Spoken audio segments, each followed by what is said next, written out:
Can you hear me? Yeah, because I don't hear you.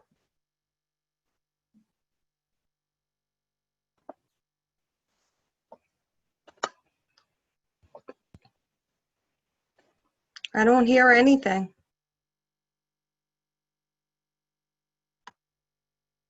Mute.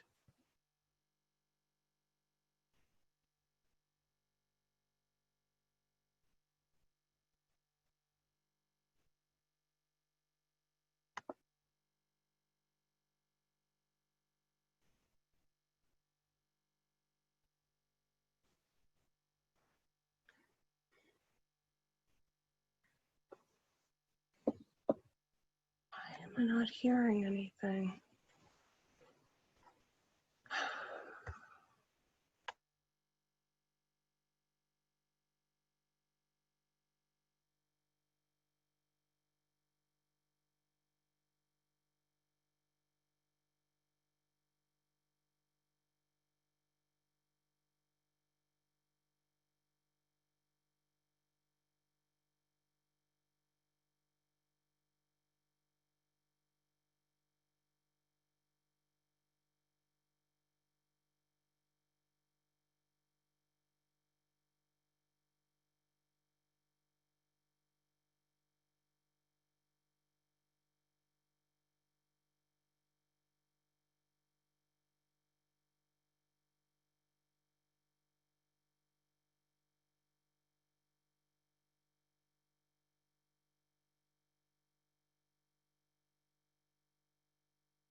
is 1 to 2 days for the purposes of cleaning and disinfecting. So as you know, Hillside and the high school are also potentially places where we could have children who might have had some contact with the children over the weekend. And that's the reason why those buildings were closed, along with Farragut. So they are also going to be disinfected and sanitized during this time, which is tomorrow, Thursday, and Friday.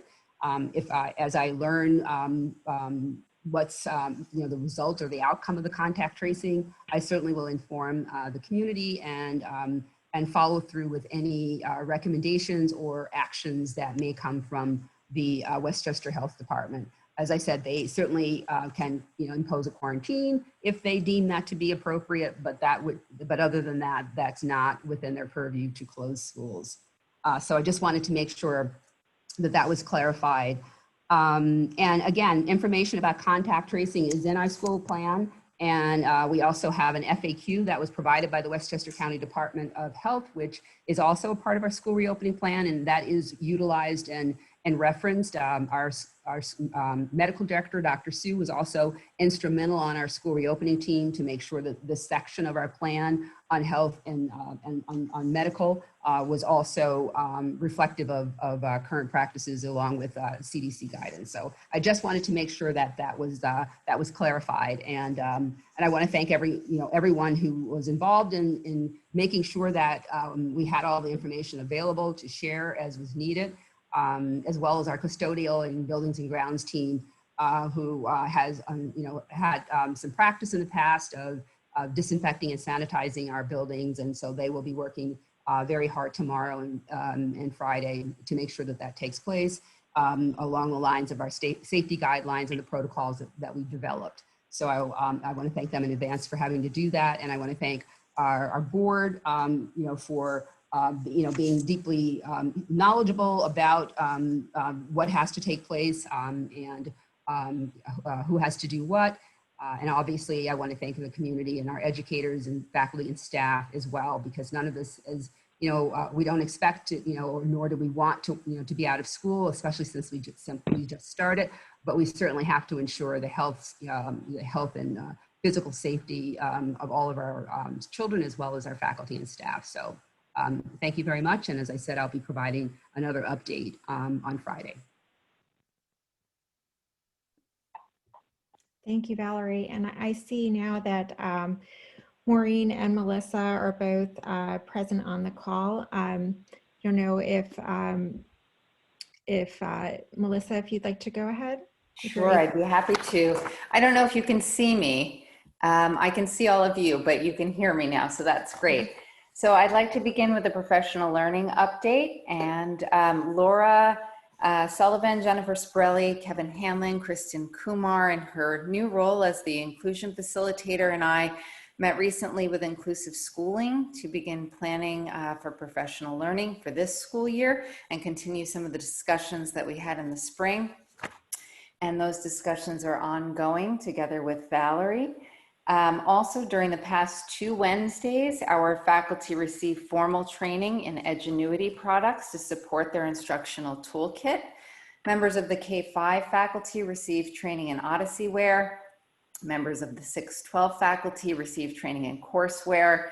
And the focus of the recent session was around the use of formative data and enhancing student-to-student collaboration. But really the key areas of focus were to get everyone up and running with these new tools and understanding how they work and how they're of benefit to students. Also newly added to teachers' instructional toolkits are Kami and Pear Deck. Kami supports student engagement and collaboration within documents, and Pear Deck supports teachers to build engaging content within Google Slides. It provides customized templates that allow for formative assessments and audio and video specific to different content areas and also specific to different grade levels. Regarding our administrative team, we all recently received annual professional performance review, APPR training, and we are all required to have this training to be able to complete observations and evaluations. Per our APPR plan, This is an annual training that occurs by an outside facilitator. So we were very pleased to have Betty Ann Wykes from Southern Westchester BOCES join us once again to facilitate the training for the team. We all engaged in inter-rater reliability exercises around an instructional lesson. We learned about new guidance that's been coming down from the state, and we also engaged in an observation and analysis. Nearpod and I will be hosting a half-hour informational sessions for parents, and that will be tomorrow, October 1st. That will be at 5 p.m. And a link did go out in Hastings Happening to be able to participate in that session, to join. For the link, if anyone missed that, they can certainly email me. Hillside Hybrid, I'd like to transition to say thank you. The new Hillside Hybrid AM/PM model, as you all know, is now up and running with kindergarten students, students with IEPs, and English language learners attending school for the full day. Thank you to the Hillside Reentry Committee for the strong collaboration to ensure that our youngest learners are able to receive in-person core instruction every single day. And then finally, K-12 diagnostic screeners. I've been working together with the building leadership teams and grade level coordinators and our director of school counseling to finalize diagnostic screeners as required by the state, and also as good for children to see where everyone is, particularly after the conclusion of the last school year, which was certainly atypical, as is this one. So in addition to assessing student social emotional wellness, students will be screened in ELA and mathematics. And at Hillside, we'll leverage what's already been used in the past, which is the DIBELS, and also a locally created mathematics assessment. In grades 5 through 12, Edgenuity will be used to assess students against standards-based measures in both ELA and mathematics.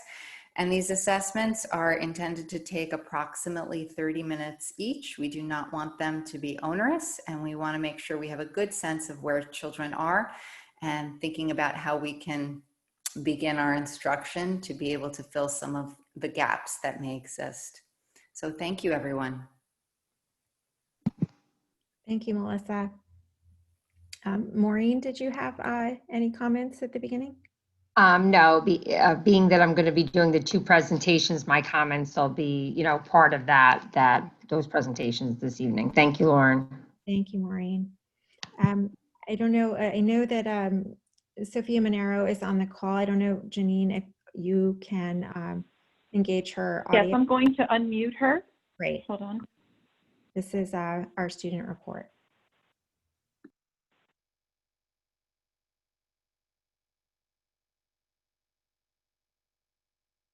Okay, Sophia. Hi. Can you also Hi. Sabine Hinkady? She's the other student.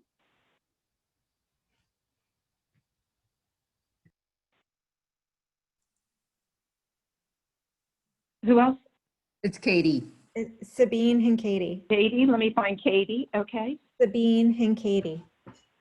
Yep. Sabine is the name. Mhm. Nice to see you, Sophia.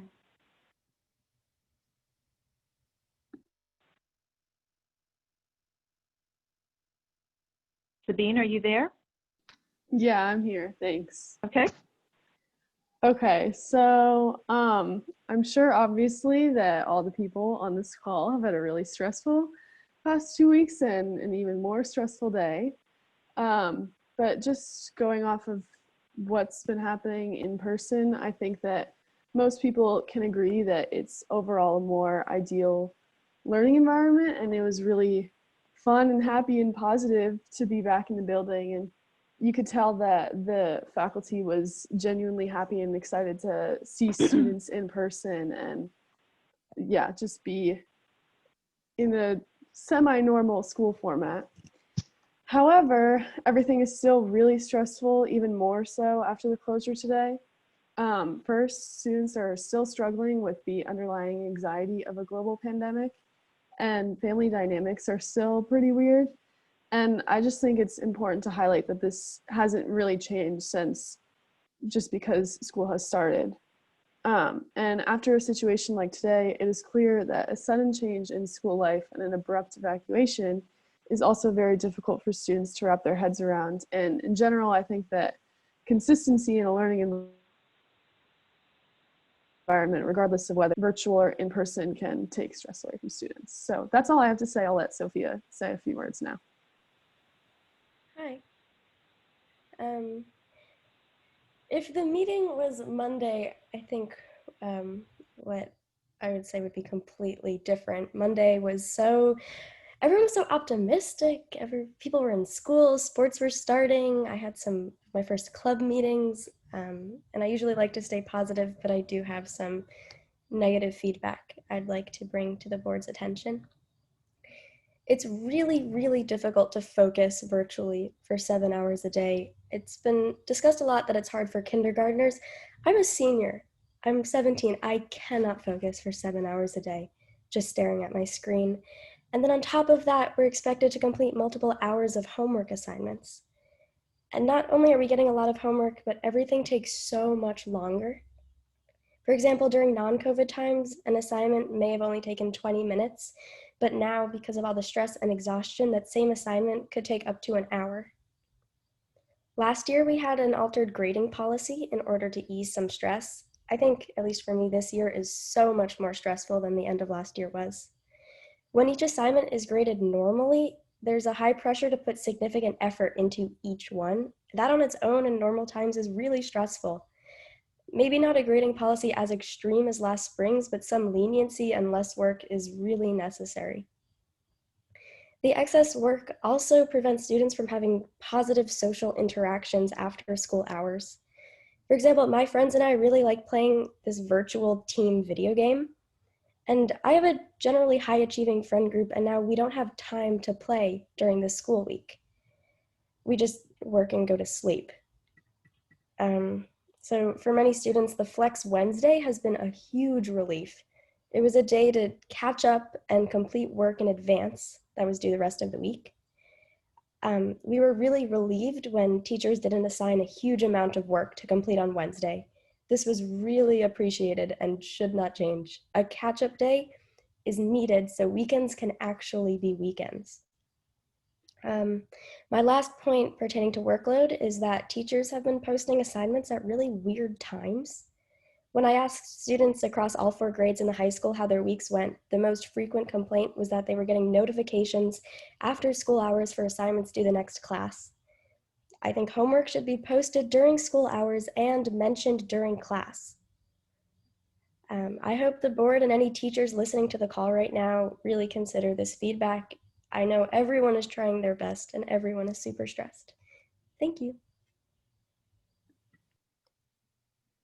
Sophia and Sabine, your comments were really specific and helpful. I think that we do the best we can. The majority or all of the board members that are present on the call today are parents of different students at different grade levels.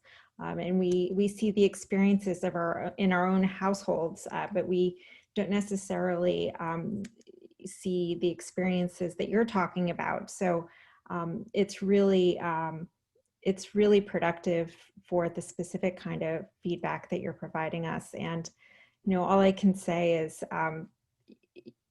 this moment is challenging for all of us, and it doesn't help to know that our kids are stressed. But I think we need to keep that in the forefront for all the decision making that we do. So thank you.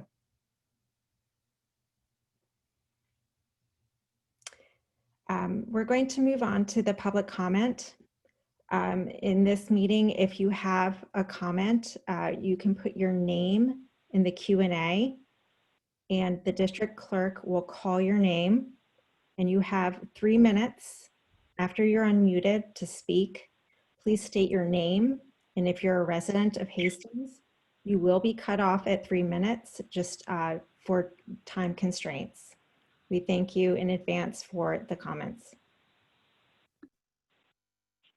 Okay, the first person is Jennifer Maloney.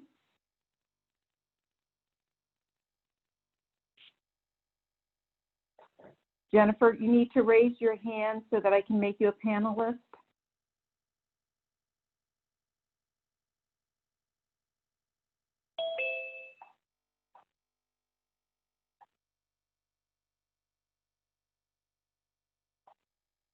One second while I find you.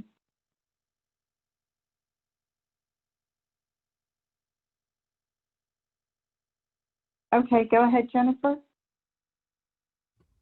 Thank you. My name's Jennifer Maloney. I have 3 children in the district, a son in 7th grade, a daughter in 8th grade, and a son in 11th grade. I am a pediatrician and an immunologist, and so I kind of come at this with a little bit of, background, with COVID and studying COVID. At any rate, I just wanted to provide this statement. I support the administration and the faculty for all your efforts and hard work. I want you to know that we hear the criticisms in the community, and people need to understand that we are in uncharted territory here. We've never faced this before, and we need to proceed cautiously, which is what you've done so far, and I want to thank you for that. I wholeheartedly agree with the district's decision last week not to rush into an all-in environment, and given the events over the last 2 days, it's clear how fluid and complex the pandemic continues to be. Clearly, everyone wants their children to be in school, but any plan that relies on kids not behaving like kids is a plan that will likely fail. And what I mean is that the children, when they see their friends, it's very hard for them to be 6 feet apart. And I've heard this from my own kids and from other parents, from people in the school, that there's concern about this. Social distancing is not happening to the degree that it really should be. What's most important to me is ensuring that our faculty and our students are safe and feel safe. Today, my children were scared, and I was scared. My children were worried that there was an intruder in the school, as there was an announcement to close the doors and to stay in the classrooms without further information. I just would like to conclude in saying that I urge the district to continue to proceed cautiously, and I urge you also to listen to the concerns of your faculty who are in the middle of all of this. Additionally, I urge you to be transparent by providing as much information as you can as soon as you're able to provide it, as a lack of transparency will lead to greater fear among our children and the parents and of course the staff. I just want to thank you for everything you're doing. I know it's super challenging. It's a stressful time for everyone, and I appreciate everything. Thank you. Thank you. Afreem Alam, are you there? I'm here. Yes, Okay. can you hear me? Yes. Go ahead, please. Good evening, everyone. I will keep my question or comment very short. I am a free alum. I have one son in Hillside, and the AM/PM model has worked out really well in terms of connecting with the teacher.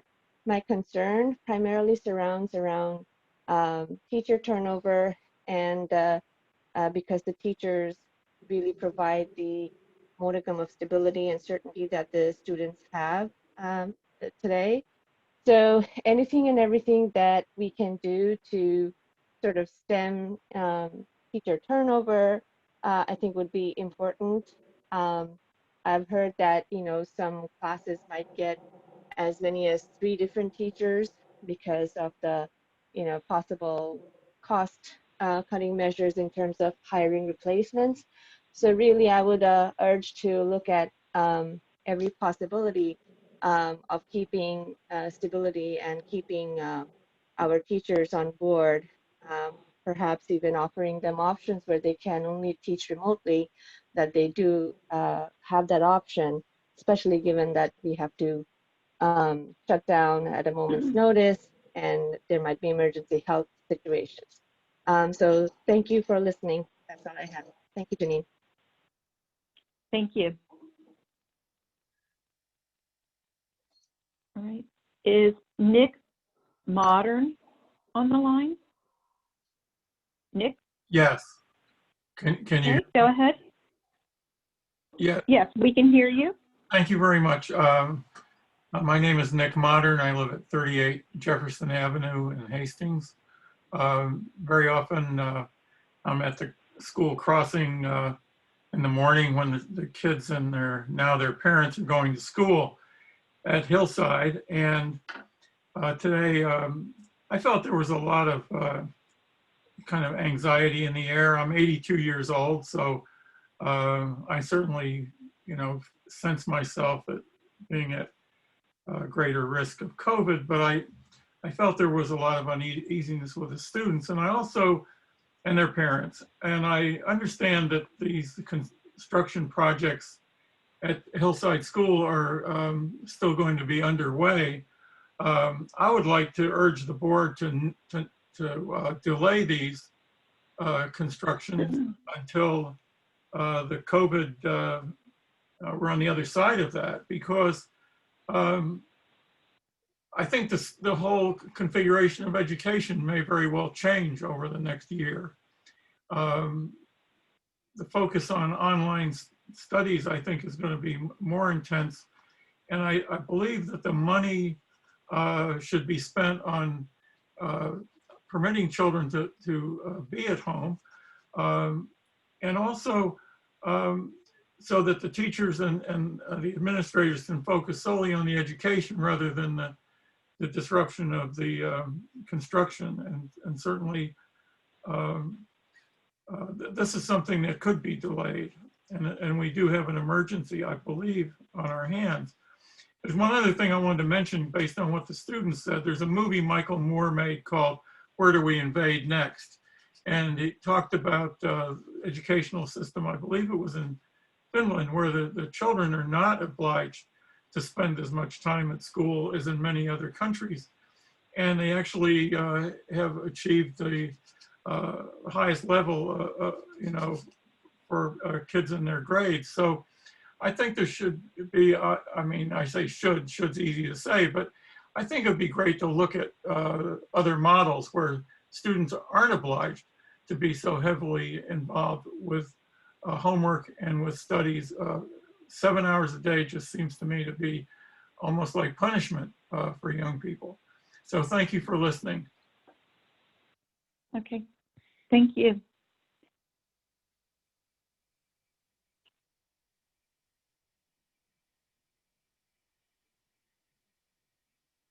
Alex Janowski.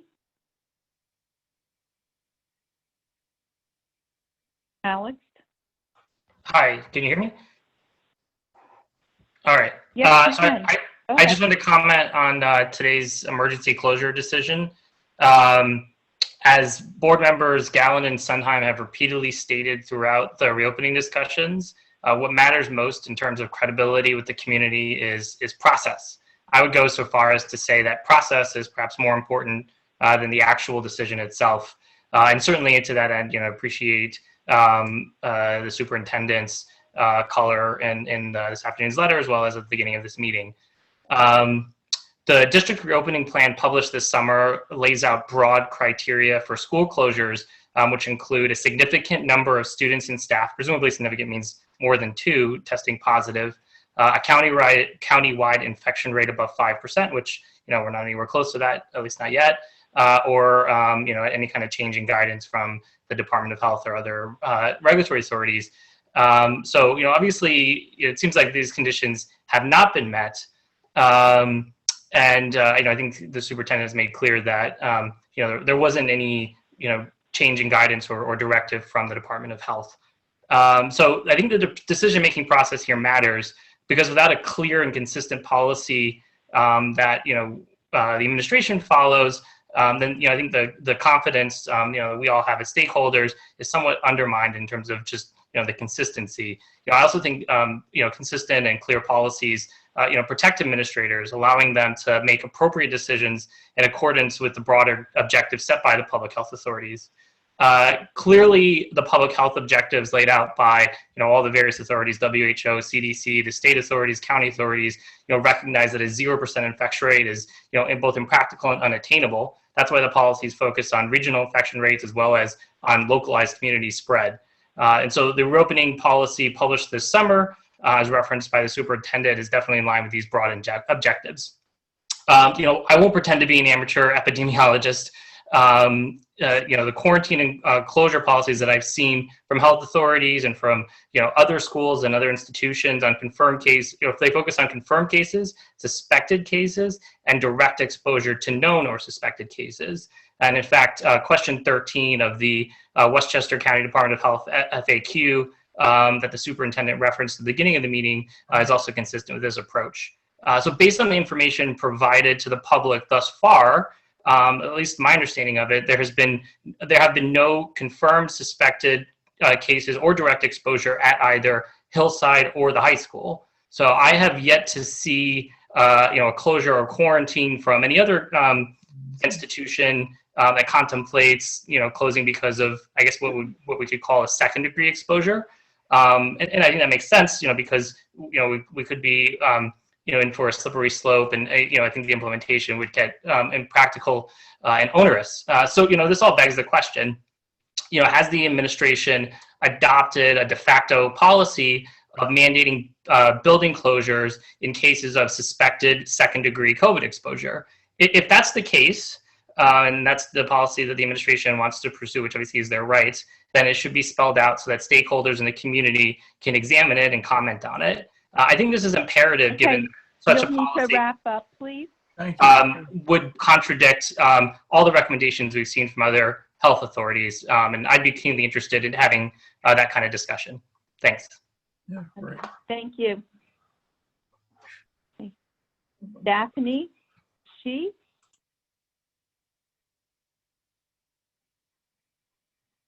Daphne? Yes, hello. Okay. Can you hear me? Yes, we can. Go ahead. First, I do want to say thank you for the amount of caution that you are showing. My kids are fully remote, and they do want to come back to school. So as soon as that's possible, we'll be happy to see that happen. But I wanted to talk about, first of all, grading, what Sophia touched on. I feel like it is just as stressful as it was last year, even though it is a much better, the teachers and staff is doing a much better job to present the remote learning. It's still very stressful, definitely considering the amount of time that they spend on the computer. I know my son is in middle school, and I definitely noticed that the teachers are trying not to assign too much homework. But alternatively, they're having them do it in class on the screen. That's better. I definitely agree with that, but I don't think it's a perfect solution for all kids. So I feel like the grading, I wish there was something that could be done about that. And then in the FMS, I also noticed that the homework, while again, the teachers are doing a much better job, it just doesn't seem to be a consistent presentation across the board from each teacher. Sometimes it's on the calendar, sometimes it's in the Google Classroom, sometimes it's in an email. It's a small thing, but it would be nice if there could be more consistency with that as well. Thank you. Thank you. Our next speaker is Tim Serino. Available? Tim?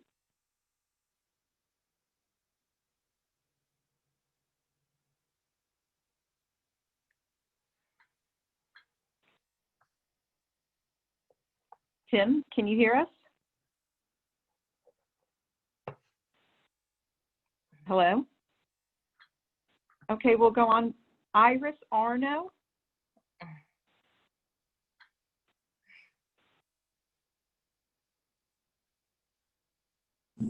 Iris, are you on the line? Janine, I think you unmuted the wrong Tim. You unmuted Tim Bayer okay. for Tim Serino. Spoke really well. Oh, all right. I just found Tim. Okay. Okay, can you hear me now? So it's here. Okay, good. All right, thanks very much. There usually aren't too many Tims in any given setting. So my name is Tim Serino. I'm a parent of a 10th grader. I'm also a statistician. Very important. He sounds just like his son. Yes, please. Can you, okay.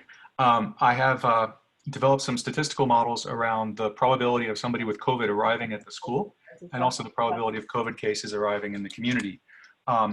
Based on the Westchester County daily new case rate of 5 per 100,000, there's a 4% chance under the hybrid model on any given day that somebody who's COVID positive will walk in the door of the school, assuming about 500 people come in the door.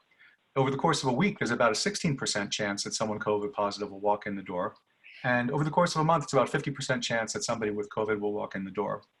If we consider the whole community of students, faculty, and staff, call it about 1,500 people, the probability of any one person getting COVID based on the community rate is about 8% on any given day, about 43% in any given week, and essentially 99% in any given month. So this, I would believe, is consistent with what we've observed so far to date.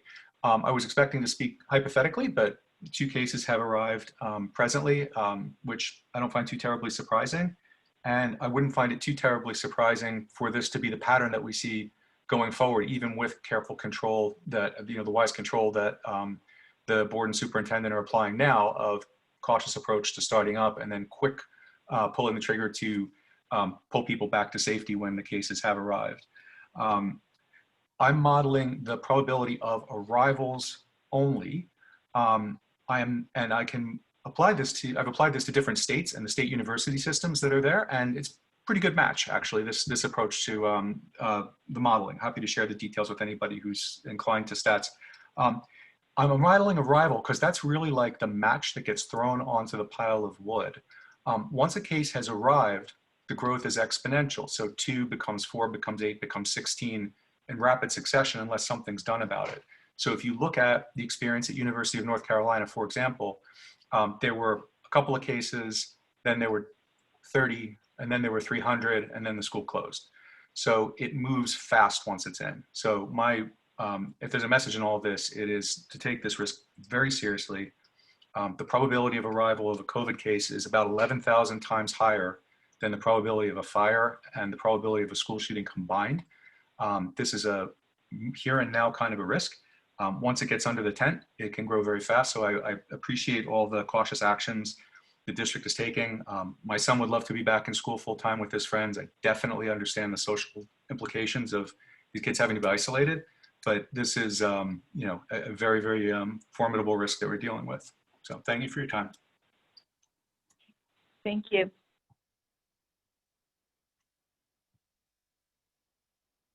Iris Arno. Hi, can you hear Is me? Iris Arno? Yes, I am. Yes, Can you we hear me? can. Okay, great. Thanks. Good evening, everybody. My name's Iris Hischiarno. I served on the Hastings-on-Hudson School Board for 9 years, 3 of them as president. And I want to speak tonight on behalf of a group of former Hastings School Board presidents, Nancy Nager, Eric Sweeting, Michael Holstein, Jeffrey Newman, Mary Worth, and myself. We sent you all an email today, and I'd like to read it into the record. So I'm going back to the topic that Nick Modern spoke about earlier. And here's what we wrote. Dear members of the Board of Education, we, the undersigned 6 past presidents of the Hastings-on-Hudson School Board and current Hastings residents, are writing to ask you to pause construction of the addition at Hillside.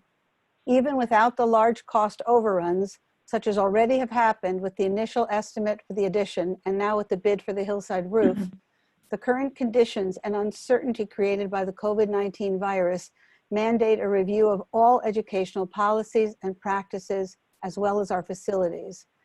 Education is changing within all district classrooms.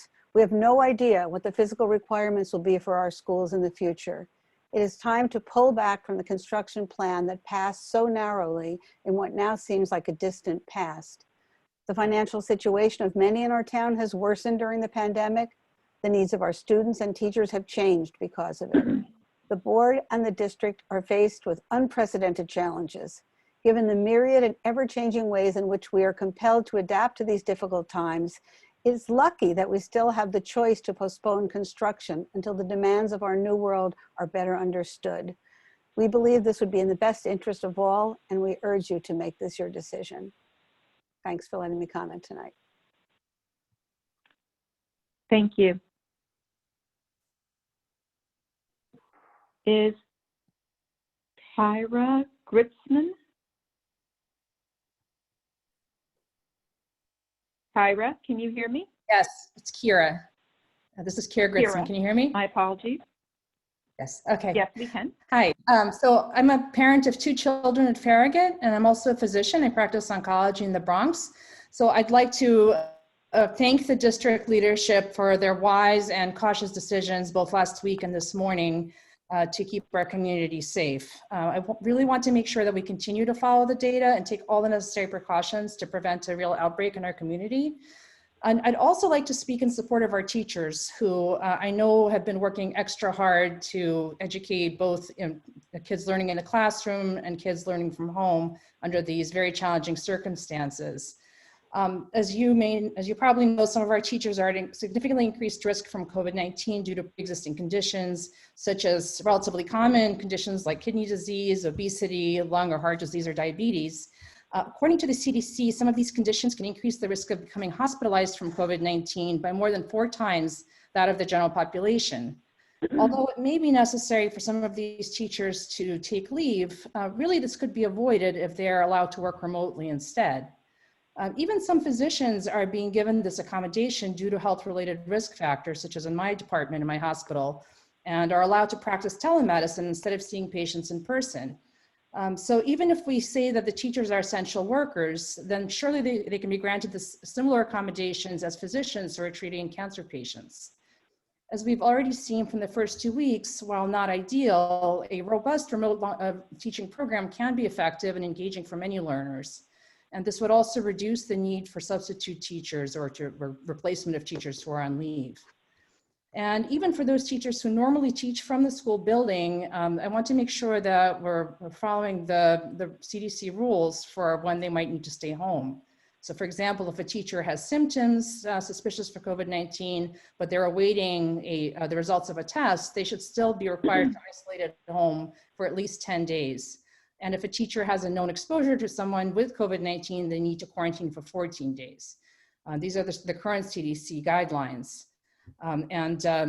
Also our school reopening plan states that staff will be advised when to return to work based on NYSCD guidelines, which state this returning to learning protocol must include at a minimum documentation of evaluation by a healthcare provider, negative COVID-19 testing and symptom resolution, or if COVID-19 positive, release from isolation. I just want to make sure that the school administration is strictly adhering to these guidelines for teachers. This is absolutely necessary, not just for the teachers' well-being, but also for the safety of our entire community. If a teacher feels well enough to work, they should be allowed to continue teaching remotely while in isolation or quarantine, which would not require substitute teachers and would allow for continuity of learning. Again, I really want to offer my strong support to our district for their cautious behavior so far, and I really want to make sure that we continue to be cautious about this. Thank you very much. Thank you. Our next person is Lisa Egert-Litvin. Lisa, are you with us? Yes, can you hear me? Can you hear me? Awesome, okay. Yes, we can. Thank you. And I will start by saying, as another former Board of Education president, I just want to thank Janine Janauer for her incredible service to this board, and I am really sad to see that you'll be leaving our district. I will also note that I see on the agenda that we're replacing the district clerk position, but there is no replacement currently for Janine's other role, public relations, and I would think in this time more than ever, that role should be replaced as well. But again, thank you, Janine. I know tonight you will discuss financial issues surrounding the Hillside Addition construction project. I joined the request of the other 6 board presidents and ask that you pause this project. And I will add that I was a board president as well as the co-chair of our finance committee. The reason I want you to raise it is not just because of the financial implications, which are serious. I saw the presentation for tonight, and in order to come in at budget, demands that many contracts come in under budget. That's a lot of ifs. But there's another even more pressing issue, and that is that according to your presentation at the last board meeting, the construction work for the Hillside addition will begin next month, November 2020, and conclude in October 2021. This means that Hillside's usable space will be cut back, both inside and outside, to accommodate construction. I suggest that this is not prudent to do, just as the district is trying to maximize both the outside and indoor space to prevent the spread of COVID, and to try to bring all students back instead of relying on a hybrid model. But if you move forward, you'll have construction vehicles on the Hillside campus, and when you begin the cafetorium work, you will have to reduce your indoor space as well, because once you open a wall, you have to segregate that area. You will also limit entrances and possibly bathrooms. And the construction may take longer than the 1 year time limit. In fact, the New York State Bar Association is telling people to take special care with construction contracts during COVID because of expected delays. In addition to this main issue, other factors support pausing. First of all, most important, interest rates. The reason I've heard the board push forward with this project is because interest rates are low and we need to grab them. Well, the Federal Reserve just took that off the table. As you all know, because you all read the newspapers, last week or the week before, the Federal Reserve said interest rates will be staying flat for the next 3 years, near zero. Another reason, Hillside's enrollment has been declining since the bond passed rather than increasing. Another reason, the building's design may not make sense in a post-COVID world, and it's also not unlikely that state ed will revise design regulations impacting bathrooms and cafeteria. Another reason, our community, our people are hurting. There's financial and food insecurity. If you start work now, the tax hit comes this year, adding at least several $100s to every taxpayer's tax bill. Please show mercy and give our residents another year to get back on their economic footing. In sum, I ask you put it on pause, and if you're not, please tell us why the rush forward, because I'm having trouble understanding it. Thank you. Thank you. Okay. Alexander Valpiaz. Hi, good evening. Can you hear me? Yes, we can. Okay, good evening, board. My name is Alexander Valpiaz. Thank you. I'm a parent of a 6th grader and a 9th grader at Farragut and Hastings High School. So following on what happened just today, one of the things I noticed over the summer when I was looking at the reopening plan was what I felt was an absence of enforced health gatekeeping at school, meaning something like temperature checks or symptom checks, something like that, something beyond just a parental attestation. And I think that if we look at facts of what happened last week, you know, the current policy of the district allowed multiple symptomatic children to attend school last week, possibly for 2 days or at least for 1 day. And, you know, I think that the board should revisit the idea of enforced health gatekeeping at the school, following on from what Tim said. I don't know Tim, but raising the statistics, the likelihood of somebody attending school with COVID, and understanding that there are asymptomatic cases. I think it sort of behooves the board to take a look at that again. I know other districts have done it. I'm in close contact with districts on Long Island, and I have a relative that works in another Westchester district. They've instituted temp checks, symptom checks, things like that, in addition to parental attestations. And I also know that kids have been turned away at these districts. I don't know if they're COVID positive kids, but that the safety net has provided a function. And I think one of the arguments against it is sort of this belief that it's sort of a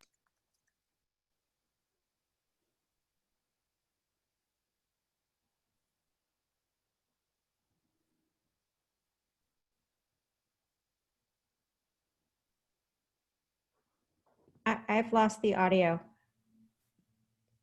Like Alexander, are you still there? You got muted. Can you unmute? When did you lose me? You were right talking after about, that other districts were turning away people who had a temperature. Right. So I've heard that other districts, you know, the safety net basically worked, and one of the objections about doing these things is that it's might be sort of all for naught, but I just wanted to reiterate that what Tim raised, that the likelihood of somebody coming in who is positive is quite high. And so I think that instituting that would serve a purpose. And as the goal is to get back to hybridization or to get back to full time, neither of those things is very likely to happen without some sort of robust health gatekeeping. I'll just add one last thing, which is that the point was raised that it can't be done at the school because of the personnel, but you know, there's all sorts of every parent had a child that attended some camp or program this summer that handled hundreds of drop-offs in a small time period in a fairly orderly fashion. So I would urge the board to take another look at that policy as key to any kind of reopening. Thank you. Good night.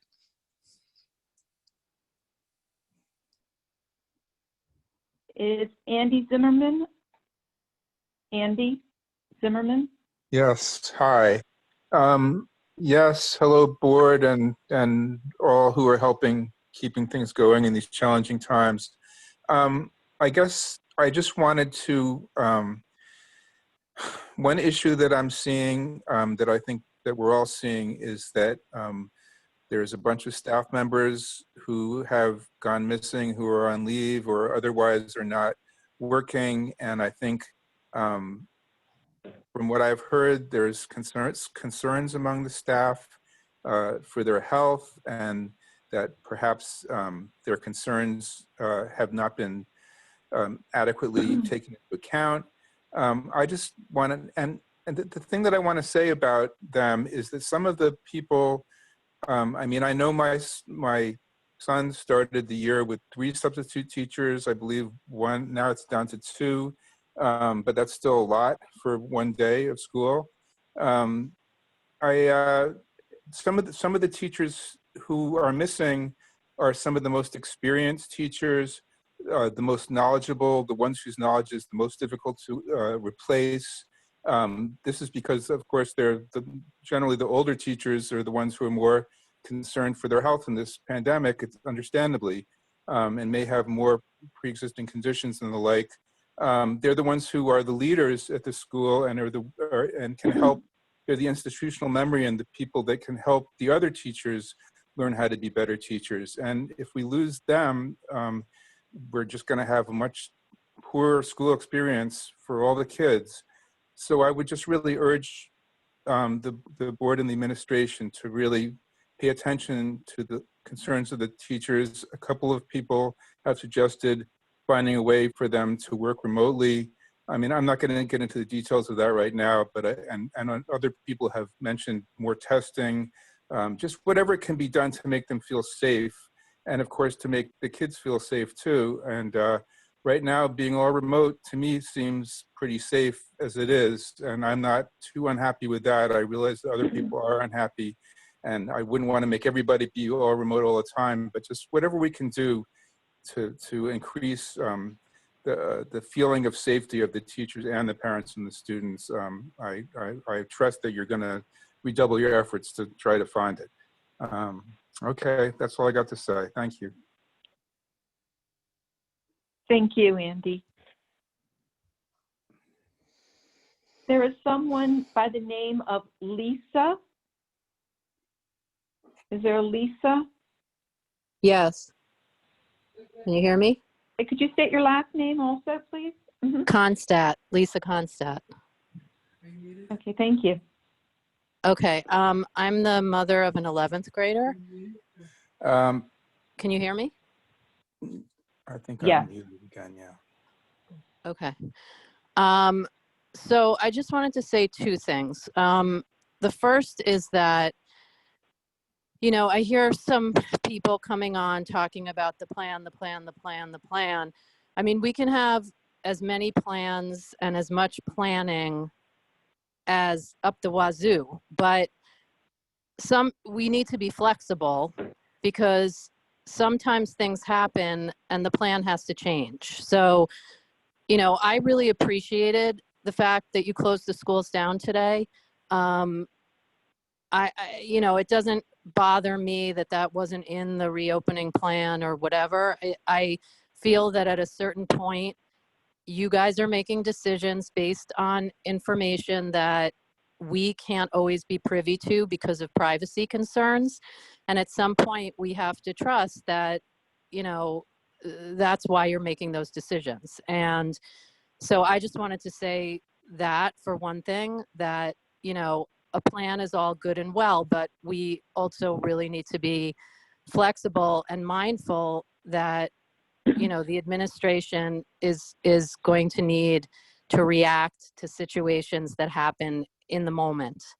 And, I just wanted to say that. And also, just in terms of the staff, I work at Springhurst in Dobbs Ferry, and I don't know how much communication, the superintendents have in terms of really getting into the nitty gritty of what each school is doing.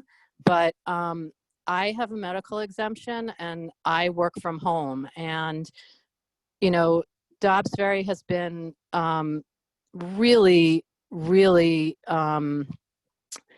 careful to make sure that whoever has to work from home is working and is working remotely. And sometimes it involves thinking outside the box, but I feel really fortunate that they have let so many staff members work remotely. And I was sort of under the impression that that was also happening in Hastings, but then I learned that it wasn't really happening. And that just kind of made me think that, you might want to consider having a conversation with Lisa Brady, just a more in-depth conversation to kind of go over how that's working there, because I really do support the staff and their concerns. And, I also agree with people who are saying that a large majority of really experienced and fantastic teachers are now on leave, and,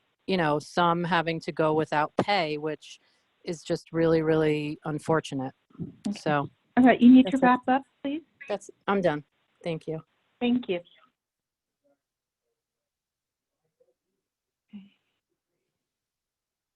David Zweig. Hey there. Can everyone hear me? Thumbs Yes, up? we can. All right. Thanks for letting me and I guess everyone else take part in the board meeting and share some of our comments. Appreciate you involving us.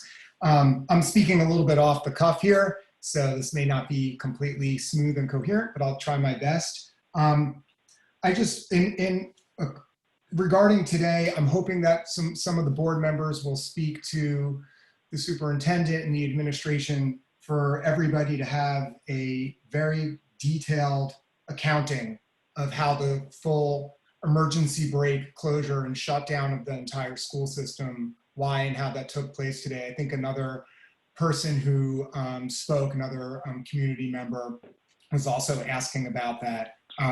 For 2 positive cases, how that turned into the entire system shutting down and closing in an emergency fashion. So I'm hoping the BOE will get a very detailed accounting of how that process took place, and if that's going to be the same process moving forward. I think that's incredibly important for us to have for people to have an understanding of because that affects families and the decisions they make. But in broader strokes, I wanted to touch on language, which is this notion of out of an abundance of caution, we are going to do blank, which is used not only in this district, but all over. And what's not understood is that it's not more cautious keeping kids at home necessarily. We are trading a theoretical harm for children in school with an active known harm of keeping them home. And I think that was really well exemplified by the students who were speaking on this Zoom meeting. It was heartbreaking. Here, I think it was Sophia talking about her experience of being home, of staring at a computer screen for 6-7 hours a day. So I want the administration to understand this is not a binary where it's, oh, just to be safe, let's keep everyone home. That's not safe either. And we are causing active known harm to children in a whole variety of ways, keeping them home. And that needs to be taken into account, I think, and weighted much more differently than it has been weighted thus far. And related to that is the notion, just in a small piece in some ways, is the Flex Wednesday, where there is absolutely zero instruction for the students. My middle schooler has had zero instruction. She may have had a couple assignments. She banged them out by 8:45 a.m. and had nothing to do. They are missing 20% of the school year by not having Wednesdays. There are some other districts that are doing the 2-day model like we are, and they are rotating in one cohort and the other cohort every other Wednesday. At minimum, that seems like a reasonable thing to pursue. Secondly, related to this hybrid model, there are a number of experts who have noted the hybrid model is only an illusion of safety relative to all-in. And a number of experts have spoken about this. And in fact, data out of Brown University was released recently and covered by NPR, where they showed, in fact, teachers had a higher rate of infection in districts where they were in hybrid versus all-in. David, you need to wrap up. I'm sorry. What's that? Oh, here, and I'll just wrap up here. Thank you. My last point is Bronxville, Armonk, and Chappaqua, our neighbors. There are 3,523 students and teachers in school full-time for the whole school year. Again, 3,523, and there are 2 cases. I hope that the administration will speak to the superintendents in those districts to see how they made it happen, because they are succeeding and we should follow their model. Thank you so much for letting me speak.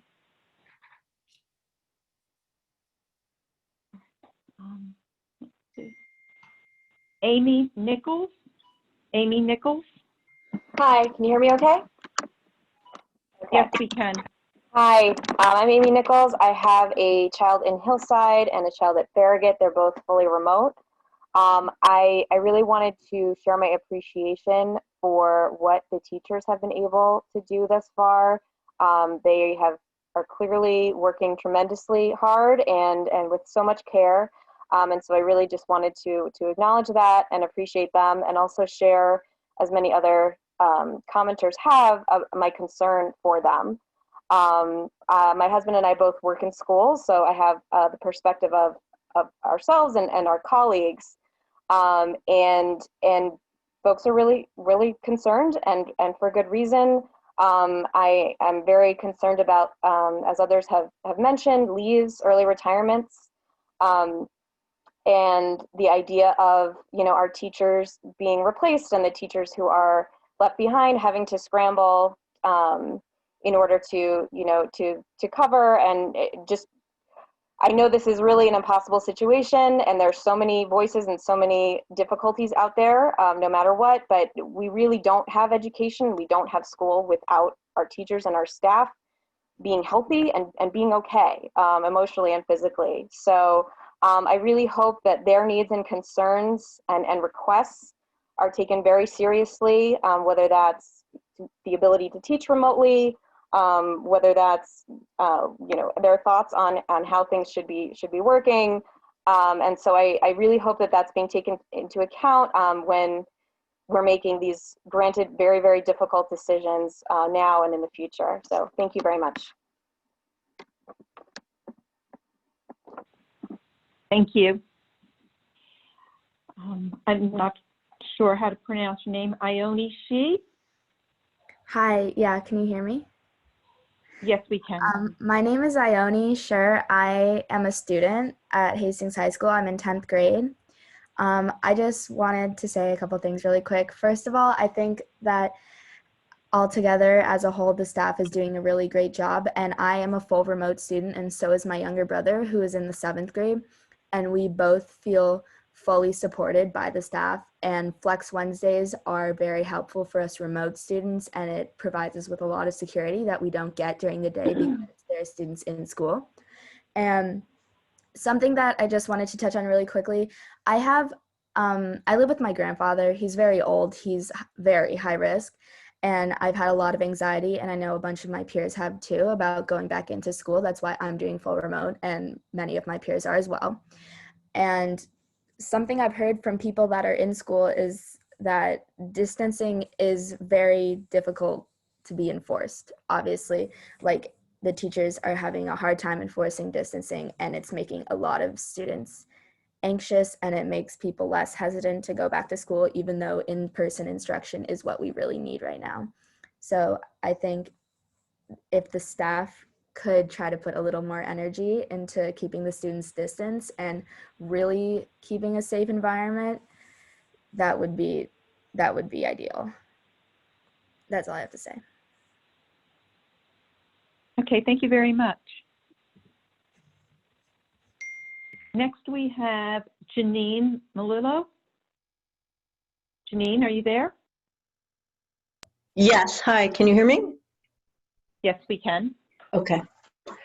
As a teacher in the Hastings School District for going on 23 years now, I would like to express my support for the board and the administration's decision last week not to pursue the all-in model at this time. The decision at the start of the school year to go with a 4-week plan and to wait and see what happened in other districts and regions showed prudence.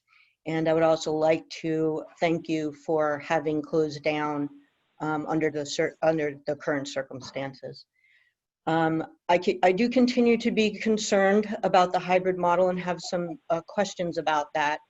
There's already been a good amount of concern about the social distancing being expressed, including the superintendent mentioning it in her letter of September 25th. Children are children, and it is difficult for them to be consistent about such precautions, even with adult prompting and reminding. And even among adults, we see that following protocols can be inconsistent. And this is no one's fault. It is human nature, but as much as it is understandable, it presents a serious health issue in our schools. Also, I'm wondering what the plan for proper ventilation in the buildings will be as we approach winter and colder temperatures. Open windows are essential for air circulation in all of the spaces that I work in with students. Furthermore, I'm growing increasingly concerned about the impact of the virus on children. Infection rates among children are reported by the Associated Press to be rising dramatically. And while cases among children tend to be mild, there is still the risk of serious illness and death. Also, there is the unknown risk of possible viral dormancy and resurfacing of the virus later in life. I'd like to read something written by an expert, someone with expertise in the field, on the possibility of COVID-19 and dormancy. According to Science, a world-renowned academic journal, the list of lingering maladies from COVID-19 is longer and more varied than most doctors could have imagined. Ongoing problems include fatigue, a racing heartbeat, shortness of breath, achy joints, foggy thinking, and persistent loss of sense of smell, and damage to the heart, lungs, kidneys, and brain. This is alarming, but certainly not unusual for viral illnesses. Consider the varicella-zoster virus, which causes chickenpox in children and maintains a presence within nervous tissue, reactivating any number of years later as shingles, a painful and potentially debilitating illness. HIV is another persistent infection that ultimately results in AIDS often. Hepatitis C is a virus that can lay dormant and undetected while causing serious damage to a victim before they present with symptoms. Even the herpes simplex virus lasts for life, causing sores and blisters to appear in outbreaks on the body. We know that COVID-19 affects numerous tissues in the body. This is due to its ability to bind to a specific receptor called ACE2 on the surface of most human cells, including those in the lungs, heart, intestines, kidneys, blood vessels, and nervous system. A concerning study published— Please be aware you'll need to wrap up in a few seconds. A concerning study in a journal of cardiology found that 78 out of 100 individuals diagnosed with COVID had cardiac abnormalities approximately 10 weeks post-infection, and this did not discriminate based upon age or level of health concerns. So I would just like to say, I implore all of us, both teachers, administrators, board members, and parents, to think about what we don't know about this virus and put this concern for our children first, as well as our concern for our teachers and staff in the buildings as well. Thank you very much. Right. Next, we have Nick Baker. Hi. Thank you to the board for taking my comment, and thank you in general for dealing with this difficult situation. I completely appreciate there are no easy answers here. Having said that, and without seeming callous to all the concerns that have been expressed, I do think it is important that we try as much as possible to allow children to continue to attend school under the circumstances. And that's not to say that we're not going to have to shut the school down sometimes. I think that's inevitable. But I do think it's critical that we have some more detailed guidelines in place on when we shut the school down, so that you all are not put in the difficult position of having to constantly do this on an ad hoc basis and kind of having to make gut decisions all the time. And so I think it is important to come up with specified guidelines of when the school gets shut down, which schools get shut down, what degrees of separation are deemed so high risk that if there's someone in a middle school who had contact with a family that has someone at Hillside, that would necessitate closing Hillside down. Again, this is, I think, at everyone's best interest to have something in place that parents then can rely on so that they can also know with certainty when and how the schools will be shut down. So that's all I wanted to say. And again, thank you all for guiding us through this process. Okay, thank you very much. Right. Next, we have Melissa Jean Miller. Hello. Thank you for letting me speak tonight. I'm a parent of a special needs first grader and a kindergartner. And my basic reaction was today getting a call, and thankfully I was home at 10:30, not knowing whether or not my kids were being put on a bus, not knowing pretty much any information at all. I have a nonverbal 6-year-old and a 5-year-old. I don't think it is out of an abundance of caution to put children like that on a bus and not notify their parents. I don't think that that's safe for our children to have that kind of reaction. And from what I've heard tonight, there is still no clear understanding of why that was implemented in that time frame. And it's extremely scary to me that that kind of reaction is taking place in our school district. I am 100% in support of the teachers. I've written many emails, as you know. I would love reverse live streaming to keep our older teachers in the district, and like there needs to be creative ways in order to make this work. Like we all know this is happening, right? So you can't expect every child to be able to perform in a remote setting.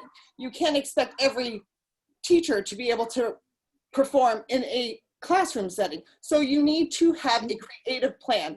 I heard someone say that a plan needs to be flexible. Well, you need to have a plan that is thoughtful and that considers all the different equations, and takes each person into consideration and says, okay, let's figure out how to make this work. That's a lot of work, I understand that, but that's what needs to be done. And if it's not going to be done, then we're in a situation where we're going to close every week, or we're going to be all remote, and it's going to affect the kids in this district, like you heard today. So we need to have a thoughtful, thought out year plan where the goal is either in person or remote, and it needs to be specified when we're closing. You can't just close because there's contact tracing. Like you need a reason, in my opinion. Like I don't want my kids thrown on a bus when I'm at Trader Joe's and I have no idea where they are. Actually do that? They don't have contact. They have to contact the parents, don't they? They did not. They did not. Oh. That did not happen today. So you guys need to, that is a liability as well. Just like having a teacher get sick with COVID, having my kid who's nonverbal on a bus for an hour is a liability for this district. And that is all I have to say. Thank you very much. Next, we have Howard Budin. Howard Budin. Hi. This is actually his wife, Miriam, but I didn't know how to switch my name. So my name is Miriam Langbuden. I'm a resident of Hastings. I had 3 kids who went all the way through the school system. But tonight, I wanted to speak in support of the sentiments expressed by the 6 former board members regarding the Hillside School project. And tonight I'm hearing a lot of uncertainty and anxiety about how the current school year is going, though I recognize that this semester has only just begun. It seems that unanticipated changes are actually to be anticipated. And in this environment, it would be prudent to put the proposed Hillside School project on hold. I can't see any downside to doing that. Thank you. That's all I have to say. Okay, thank you. Our next person is Catherine Gellis. Hi, can you hear me? Yes, we can. Okay. Hi, my name is Catherine Gellis. I have a daughter in 8th grade at Farragut. First, I want to thank all of you for the work that you're doing to try to keep our kids safe and for keeping them educated at the same time, which is not an easy task right now. I can only imagine the difficult decisions that you're having to make, and I don't envy any of you. But I do want to touch base on the safety of our kids and the all-in model that was proposed at one point. I can't imagine that that model is still being considered at this point based on what transpired this past week and based on the statistics that we just heard earlier. But I do know that you guys are getting a lot of pressure from people on doing an all-in model. So look, we all want our kids in school and for things to be back to normal. And I know parents are really concerned about their children's mental health by not being in school full time and the concerns around all of the extra screen time that they're dealing with right now. And I get it, it's valid, that's total valid concern, and I'm concerned too. But I'm more concerned about the trauma that could be inflicted on a child if they do get infected and become a vector for a disease that kills their parent, their grandparent, or someone else in their family. As a family, we've made the decision for our daughter to do the hybrid model, and we're taking that risk with her being in school 2 days a week. But I'd have a really hard time sending her to school full time right now based on the uncertainty about this virus. Just by being in school 2 days a week, we've made a decision to not see any of our family members, any, of her 90-year-old grandmother, she's not seeing now, because I'm just not taking that risk that she could potentially infect her grandmother. And I know that the trauma that would cause for her. So just wanted to put that out there. And thank you all again for everything that you're doing to try to, help with our kids. Thank you very much. Our next speaker is Nina Siegel. Nina. Hey, thanks so much, everyone. This will definitely not be 3 minutes, but I did want to, I was not planning on speaking, but was so moved by the 3 high schoolers that spoke that I just wanted to say that as someone who's been through many board meetings, I think hearing some of the student voices have been exceptionally powerful, and I just encourage the rest of the community to let our kids speak in. My two sons are remote. They have similar anxiety to what Ione mentioned because someone in our family is high risk, and they very much appreciate the opportunity to do that as much as they long for the old normal. I agree with Lisa Konstad and just wanted to reinforce the notion that we don't expect the district to have a plan. I think that COVID presents no plan, and maybe it's because I work in humanitarian emergencies. We're kind of used to pivoting on a dime, and I just want to thank you for your cautions and swift action today, and the detailed follow-up email. The final thing I wanted to say is that I really love the idea of allowing teachers to work remotely. I know it's happening in neighboring districts, and I would honestly rather have Robin Royal or Ross Abrams teach remotely and whatever amazing, tremendous sub we could have, if that's something that they are even interested in. I don't know, but my thought is it would take a lot of pressure off faculty, adding extra classes. It would take pressure administrators interviewing subs, and it would be wonderful for the kids. So just a thought to throw in, and thank you again for everything.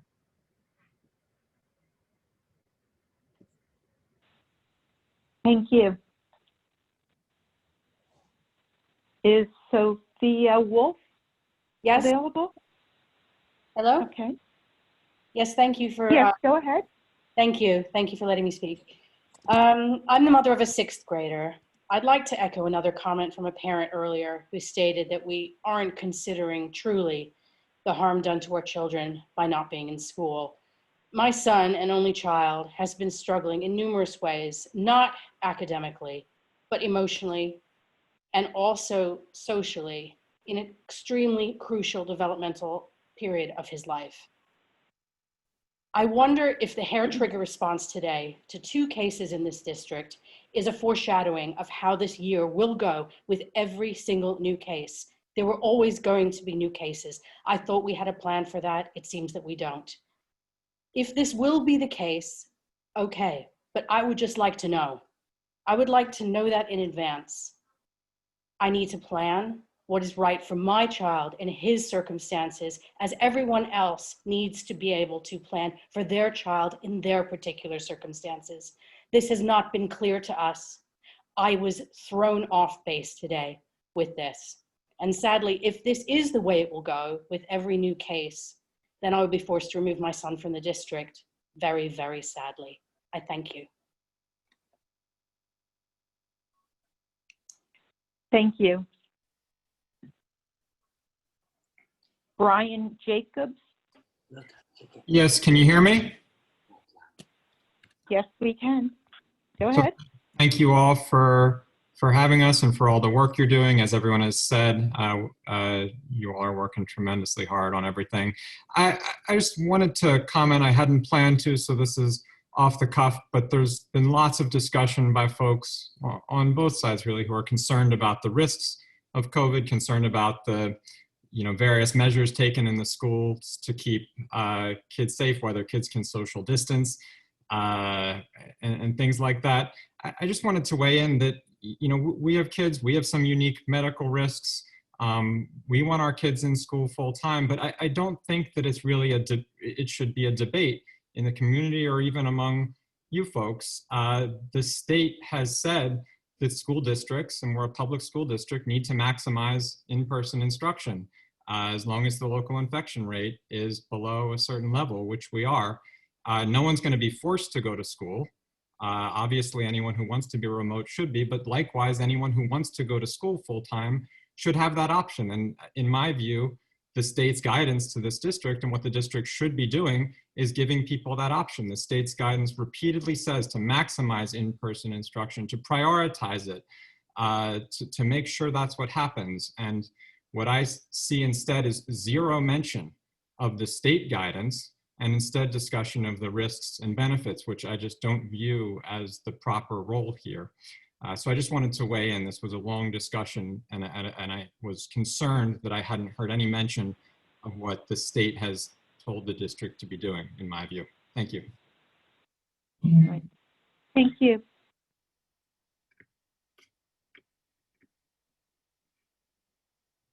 Let's see.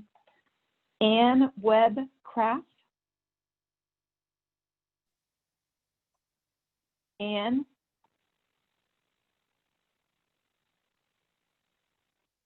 Anne. All right, we will come back to her.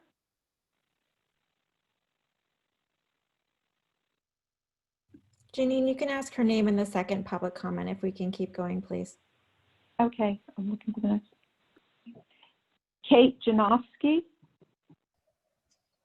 Yes, I'm here. Okay. Thanks very much. So much has changed. As we look forward to the next phase of decision making at the end of October, I was once again going to make a plug for in-person full-time first grade. The board has heard from me and my family a number of times in support of full-time. I guess in light of everything that has happened, I would like to just hit on 2 points tonight. And I'm so appreciative for the comments that folks have made this evening. This is indeed a very difficult time for our community. So I want to focus on what hasn't changed. The first thing that hasn't changed is my and my family's extraordinary gratitude and the capacity for this community to come together.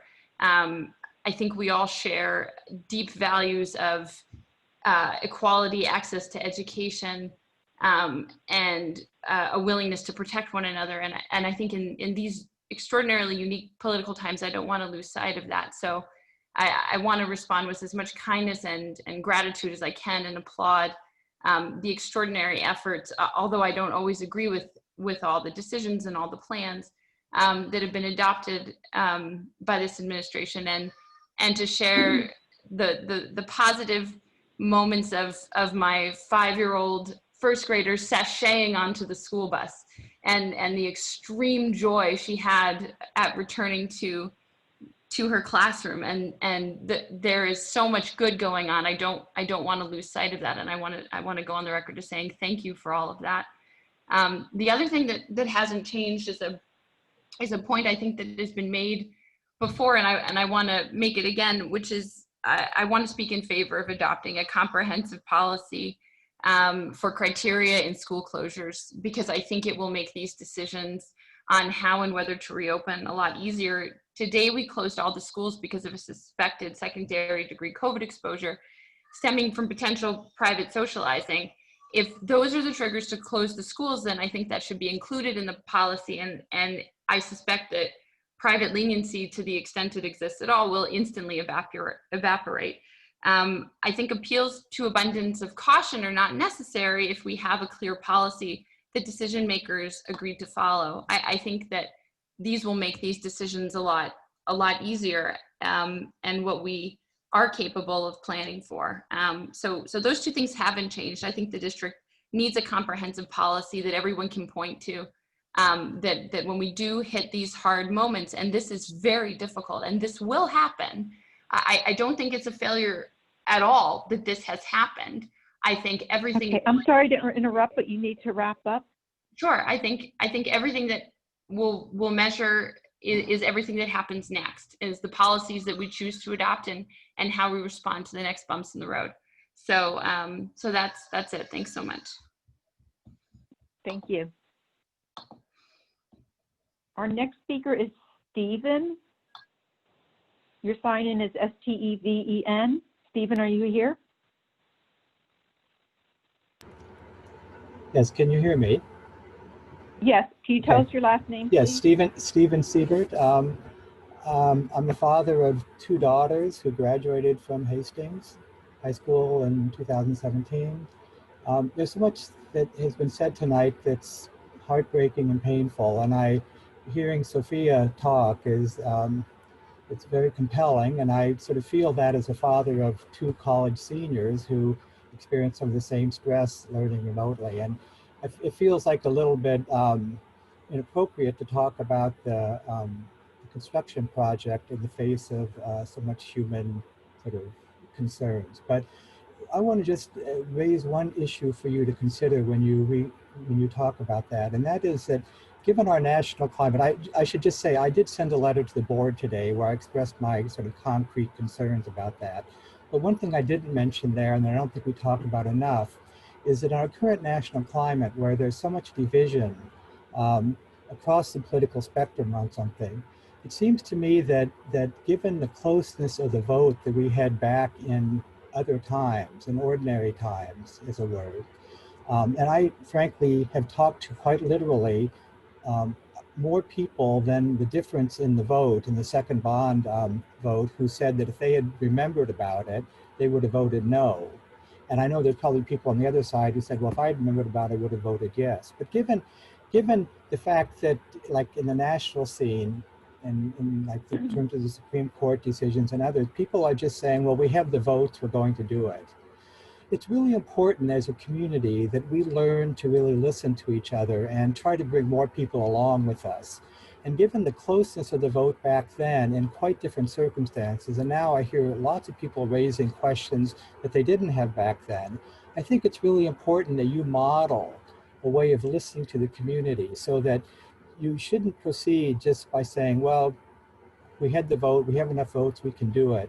but instead try to consider how people really feel about it and really whether it's wise to do something now in a very different world than the world that was in place when the vote was taken. So I just hope you'll consider the larger question of how this impacts how the board represents the community, what kind of community we are, how we can learn to really try to bring more people along with decisions rather than just saying, well, we have a few more people who want it than didn't want it. So I hope you'll be able to consider that as well. Thank you very much for all you do. Thank you. And Board President, that's the end of our speakers that I have right now. Thank you, Janine. I do know, I believe Doug Sondheim wanted to make a comment. I just want to make sure there's just some facts around the bond and the capital reserve vote, and I think they're getting conflated a bit in the comments, and I just want to make sure on the record we really clarify the two different votes. So in spring of 2019 was the actual bond vote. So I think we need to be very specific about what we're talking about here. That vote was close to a supermajority. So I believe it was 59% to 41% for an 18.3 and change bond to do work at Hillside, work at FMS, and work at the high school. And so that was, again, as I said, close to a supermajority of people in town who thought that that bond vote was a smart vote, who thought that the work outlined in the detailed documents and the bond documentation was smart work for the district. Subsequent to that, we had a capital reserve vote, which was for about $1.3 million, which would take the entire bond up to $19.6 million. And that vote came in at a 7-vote margin. So I think it's really important, and I'm not judging anyone's comments, I just think it's really important we're clear when we talk about close votes, that the close vote was for a $1.3 million capital reserve vote for a change in the plans at Hillside. The close vote was not for an $18.3 million capital bond vote in the spring of 2019. It's very important to get those distinct and accurate. Thank you. Thank you, Doug. We're going to move on to business items, and we do plan to speak about the capital budget update further on in the meeting. So under business items, we have numbers 1 through 15. I do want to point out that number 7 has a number of items within it regarding recommendations of pay for substitutes, both teachers and nurses, clerks, and aides and monitors. Were there any questions or concerns about the business items 1 through 15?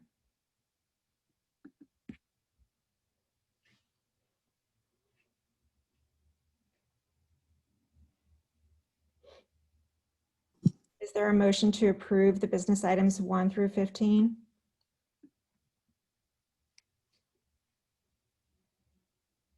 Motion to approve the business items 1 through 15. Is there a second?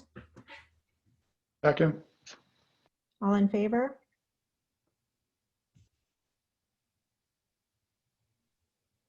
Lauren, I just want to mention to thank again the PTSA, SEPTA, and the Ed Foundation for their generous donation, which we just accepted this evening, which we've already putting into good use at the building. Thank you. Yes, thank you, Maureen, for pointing that out. It's certainly beneficial to all students in the district, to the kinds of contributions the whole community is putting forward to help allay costs related to the changing scheme of instruction in our schools. So thank you. We'll move on to the placement in services from the CSC. Is there a motion to approve these placements? So moved. And a second?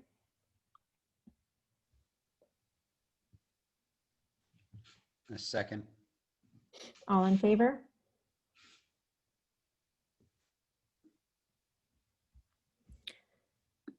We'll move on to personnel. There are a number of appointments, 1 through 18. Are there any comments or questions about these appointments?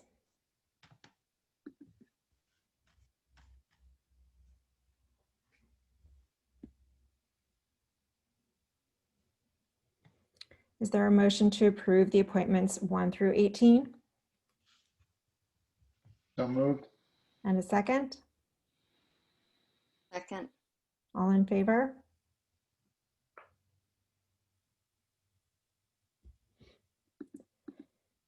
There's an amendment also, 1 through 6. It appears also there's one that's not numbered after 6. Is that correct? Am I No, reading this just right? that 6 is numbered. Oh, I see. I see it now. Thank you. Are there any questions or concerns regarding 1 through 6?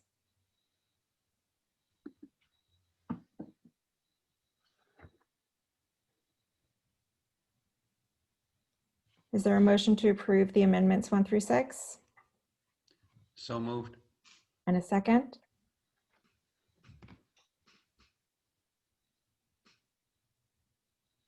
I think Sylvia is seconding. I'm sorry, I can't see everyone. All in favor?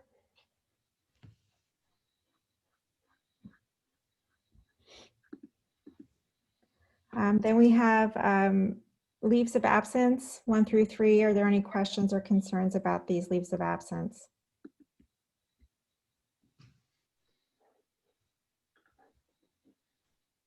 Is there a motion to approve these 3 leaves of absence? So moved. And a second?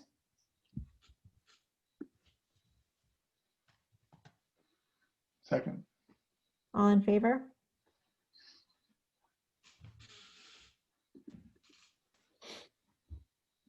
We have resignations 1 through 6.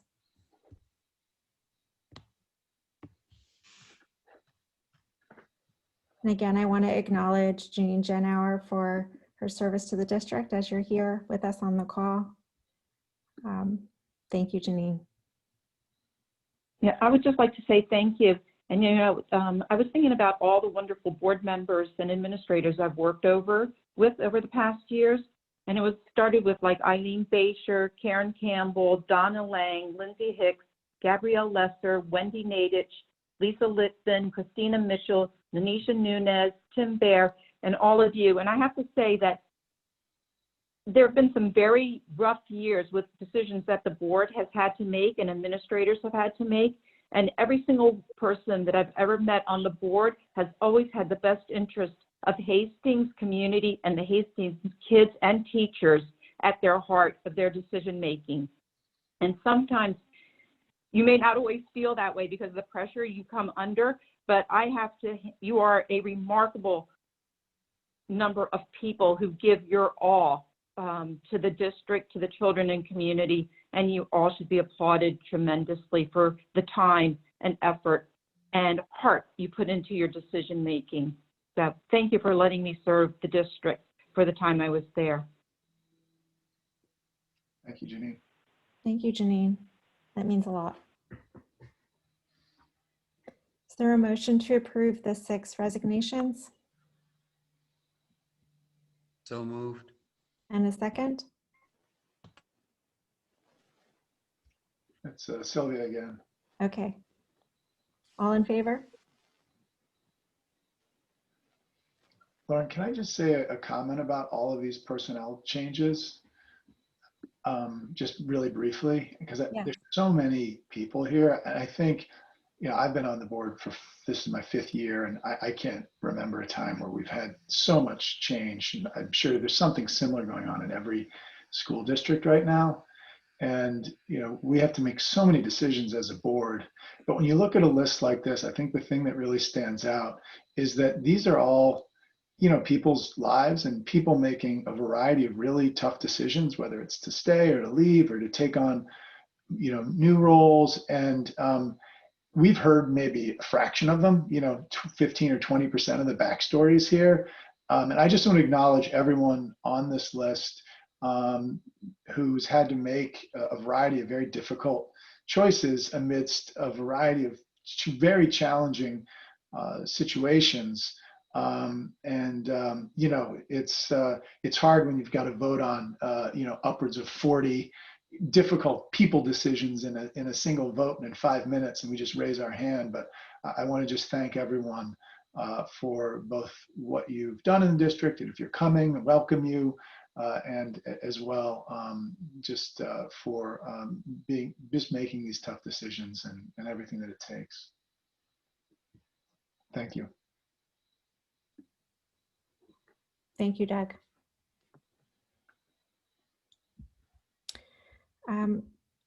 We now have the approval of minutes. The minutes there are for the meeting of September 14th, 2020.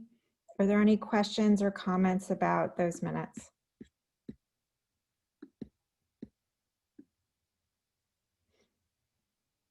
Is there a motion to approve the minutes from September 14th, 2020?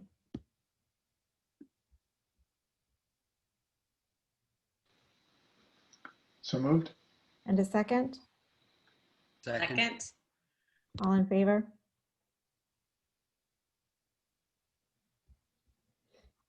All right.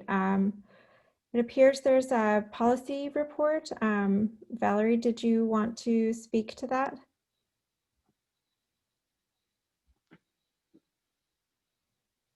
Sure. We had a policy committee meeting that included Jeremy Gallen, Melissa Szymanski, obviously Lauren Berman, who was unable to participate in this particular meeting, as well as Francesca Goodman, who is the secretary to the superintendent, and also in the capacity of a very long-serving employee who has a lot of knowledge and information about the functioning of the school district. So the first meeting of the committee was basically to review a compliance audit that is underway that will be completed by the end of October, that will and conducted by the New York State School Boards Association, which is the organization that we have a service agreement with to support our policies. Every school board has a function related to overseeing and ensuring that their policies are up to date. And so I am serving in that role as chairperson this year. Last year it was Lauren Berman. And so in the capacity of the policy committee, we will have a pretty good roadmap for moving forward this year in terms of looking at which policies are most urgent for us to review.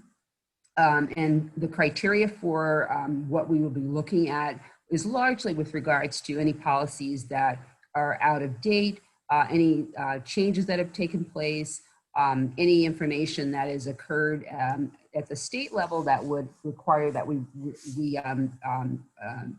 change some language in those policies, for example.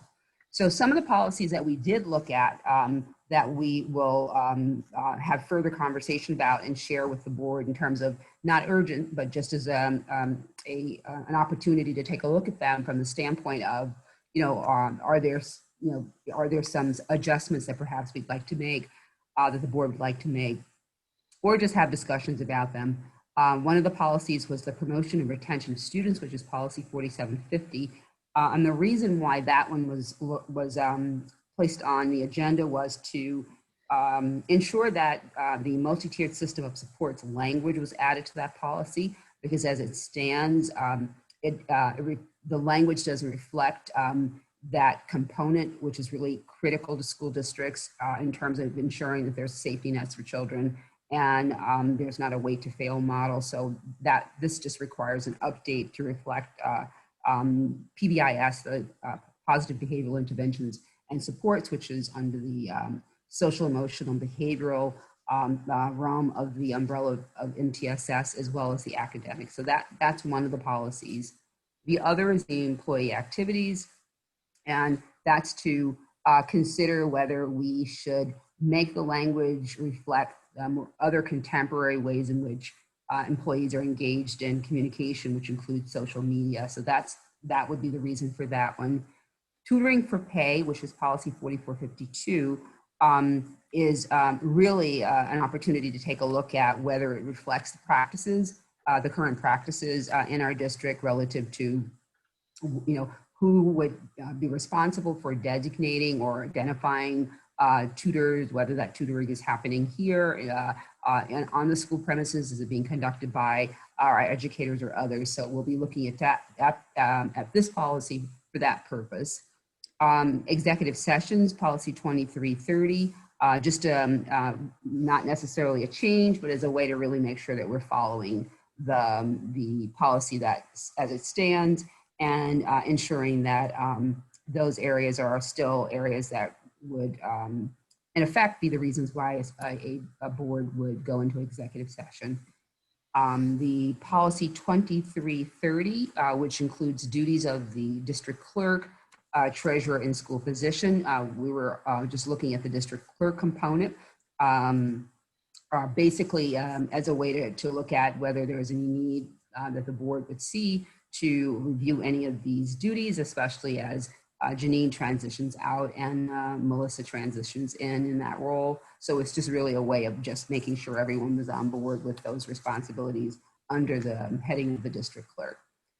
So that's, these notes, the recommendations with regards for the adjustments in any of these policies will be shared with the board, and the board can determine to what degree, along with the help of counsel, you'd like to consider any changes if necessary in those policies. And we'll have our next meeting next month, and we'll follow up from there. So thank you. Thank you, Valerie. So next we're going to move on to items under new business, which first will be the capital budget update. This is something that Maureen is going to present just for board members and any folks in the public who are attending. This is an informational presentation. This is not something that the board is voting on or deciding on this evening. In fact, the board had approved putting forward a vote to the public back in February of 2019 for the approval of this bond. And tonight we're just receiving an update from Maureen on the financials and the timelines regarding these projects. Yes, thank you, Lauren. Janine. I'm sharing the screen. Can you see it?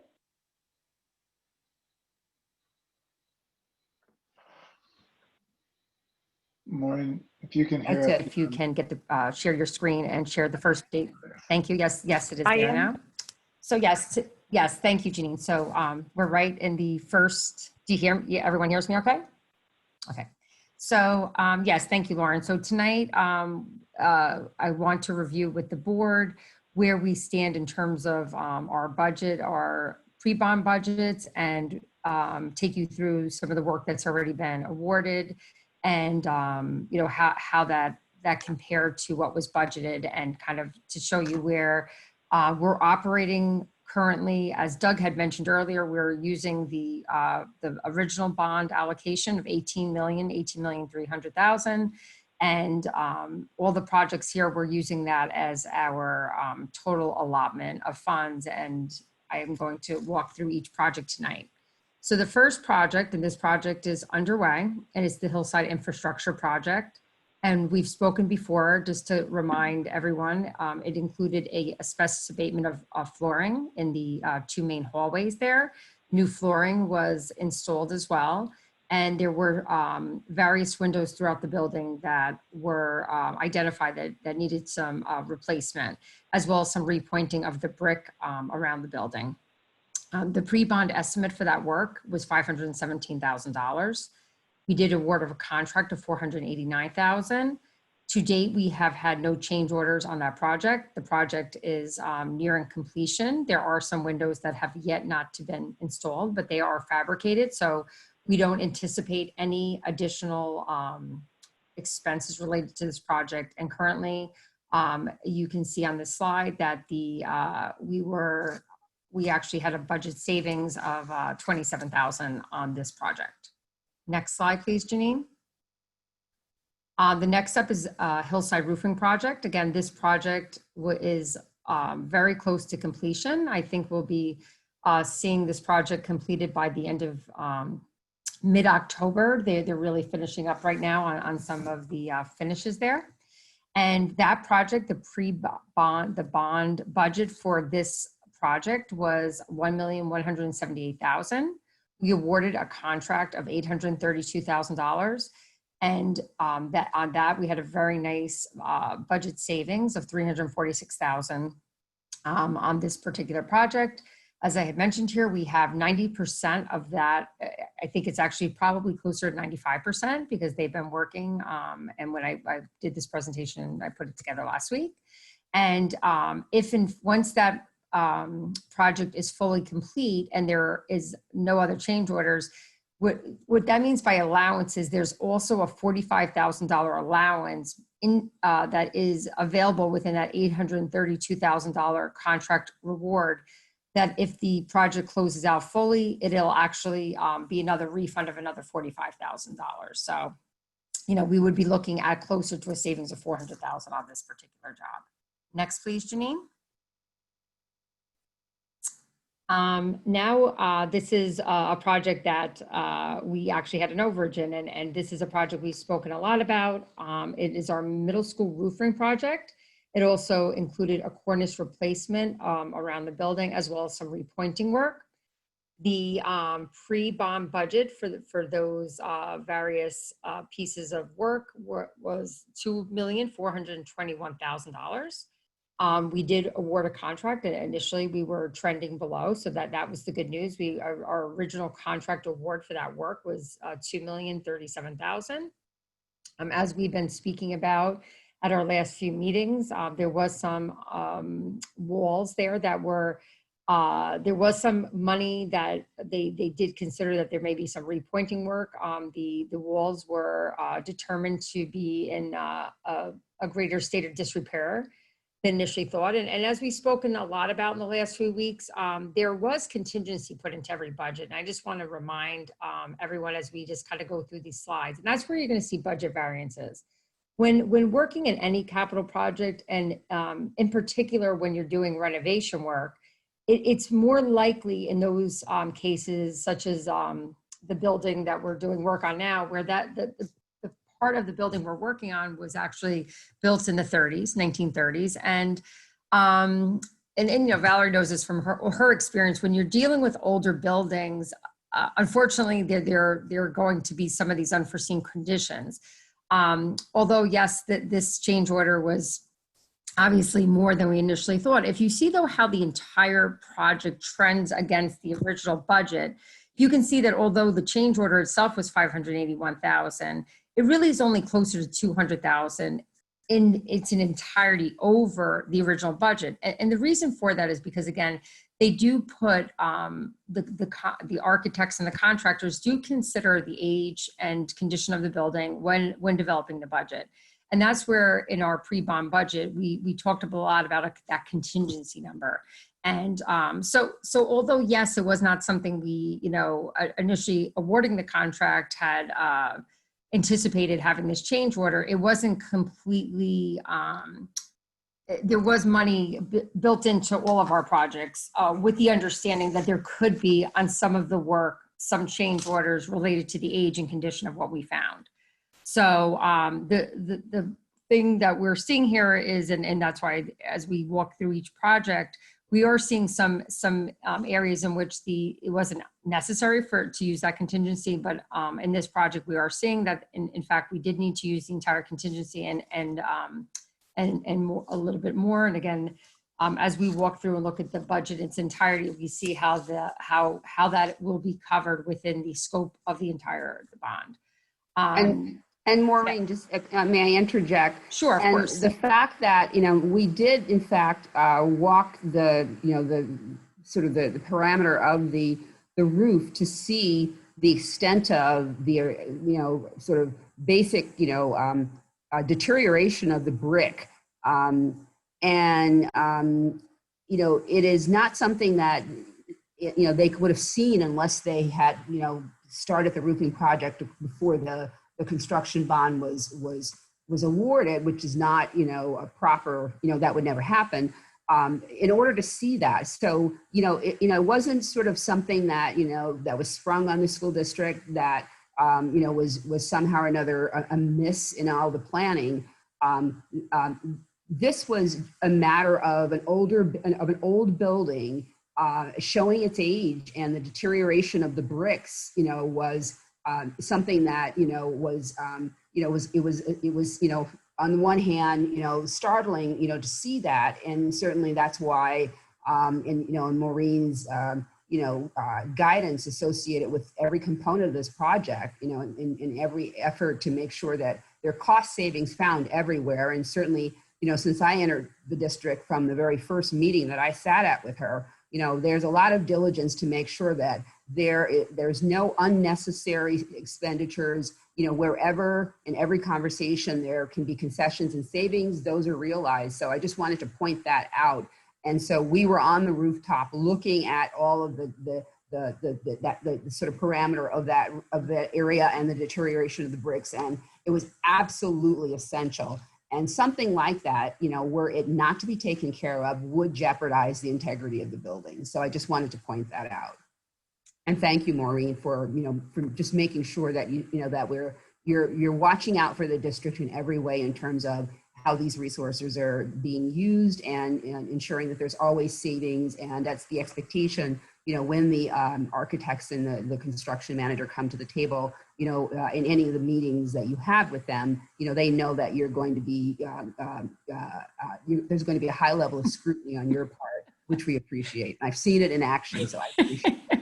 Thank you. Yeah, I think I'm the most hated person in those meetings at times, but no, thank you. Appreciate it. And again, as Valerie said, and we did have multiple engineers looking at this, and all different resources came in, and they did design the wall. We found a design that again, it kept the integrity of the building and the look of the building. And again, it is thankfully, as we've been looking through the projects, we're seeing where in some situations we were more fortunate in terms of the outcome of we did a little better on the bid. So yes, this project was necessary, and they're working very hard to get that work done and we thank our neighbors for the patience while they're dealing with some of the noise and a little bit of extra work that's going around the building. So we'll go to the next slide, Janine. Thank you. Okay, so the middle school, this is middle school infrastructure project. So the remainder of the work in this building there were a few floors that were identified that needed to be replaced, as well as there was initially, and there's some additional repointing around other parts of the building also that we want to look at as well. And there was a elevator that actually brings food up to our cafeteria that was slated for a replacement. So the budget for that is all reflected in that $754,000 number. As they went to design the project and looked at different options for that elevator shaft, there was a less expensive way to address it. And we had multiple vendors come in, and actually that was the recommendation that would be the best way to move forward. And because of that, that's where we're seeing a very large savings in this overall budget, because initially we were thinking it was going to be a much larger elevator shaft replacement because of needing to be retrofit. And because it's not a standard shaft, and there was a different design that actually was implemented. And because of that is why we're seeing a very large savings here. In addition to that, I mentioned repointing. Some of what we're doing around with this wall being reconstructed at the roof will actually reduce some of the repointing overall we need to do, because some of that was slated also for some repointing on some of those walls that are continuous to that walls that are being replaced. So this is a part of the budget that we also, there was some flooring that wasn't, there weren't full abatements and different reasons that we now are savings. Again, the majority of this saving is being driven by the change in that lift, which is a considerable savings in this overall area of the budget. And as Valerie said, we do definitely look, as you get into the design of a project, is when you really have an opportunity to, things go into full design. And at that time, different options were presented to the district that we felt were in our best interest. I just want to also mention that this particular elevator, although it is important that it needed to be replaced because it is our means of getting food to the cafeteria, it is not an elevator that people go into. It's an elevator that transports supplies. So again, we felt as though this option, which is a very good option, less expensive option for us, was the way to proceed. So that is something we already have quotes, and just with the timing and all the different construction around the building, that is something that we are looking to schedule probably later in the spring once the other contractors have left and removed all their materials from the property. So on this particular budget right now, we're tracking at over $500,000 savings. Next one, please, Janine. Farragut Complex Boiler, again, another project. I think it is 95 to 100, close to 100% completion.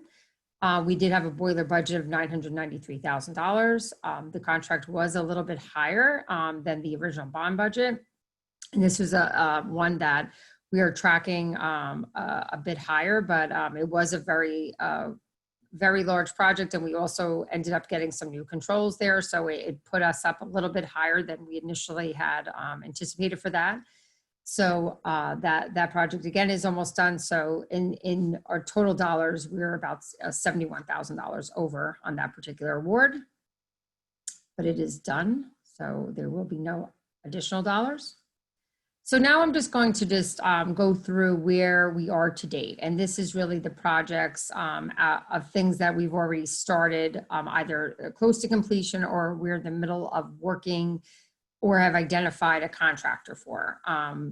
Those total budgets that we just reviewed, pre-bond budgets, the total there is $5,865,015. We've either currently awarded or we're anticipating a contract of $4,623,000. We've issued an additional change order for the middle school roofing project of $581,000. That leaves us to date on those particular projects that again are pretty either close to completion or we are either entering into a contract that we know will not have change orders. As I mentioned, the lift is a very straightforward replacement. So currently we are tracking overall on those projects. We have a budget savings of $659,000. And again, this, had we not had the change order, obviously, then we could see that we would be at a $1.2 million savings. So even with the change order, we're still tracking in the right direction as we think about entering the next phases of our projects, some of which have been spoken about earlier. So Janine, you can continue now, please. So upcoming projects, Hillside Addition. So the Hillside Addition, the budget numbers here, the first number reflects our first budget vote, budget for this particular project.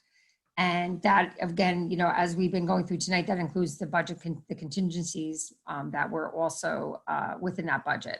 And our original bond budget, this is before the capital reserve vote, was $7,731,000 for this project. When we talked about using the capital reserve, and I just want to kind of just bring that back. When we looked at one of the designs that we had looked at and what we, when we went out to vote, that particular design was tracking at about $9.2 or $3 million.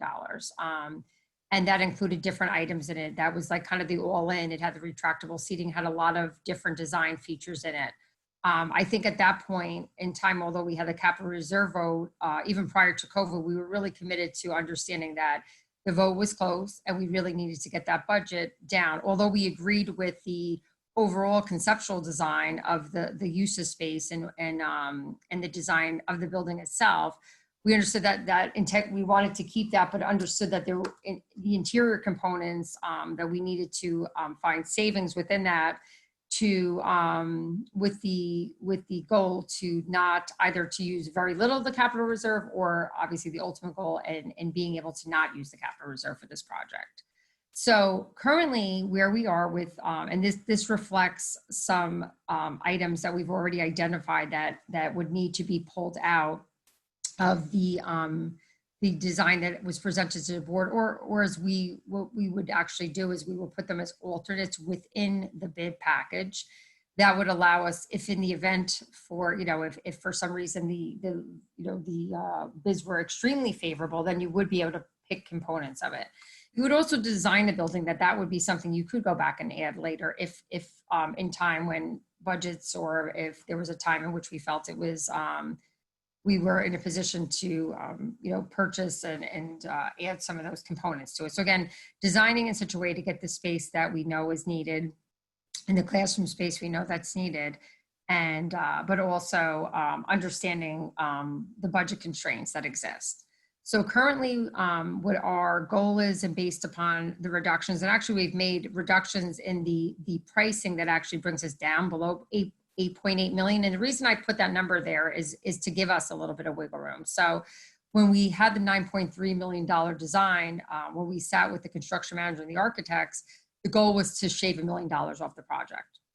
That was the goal. So really what this $8.8 million represents is I'm anticipating that we are going to need contingency still in that budget. I didn't want to bring it down and then say, okay, if the contract is 8 million, we're good. I think we understand that there is a need to have some room if in fact we move forward and the bid is awarded. We would like to see a bid less than that, because we want to be able to have money in that project in the event that there are some additional needs that we need to have some dollars for.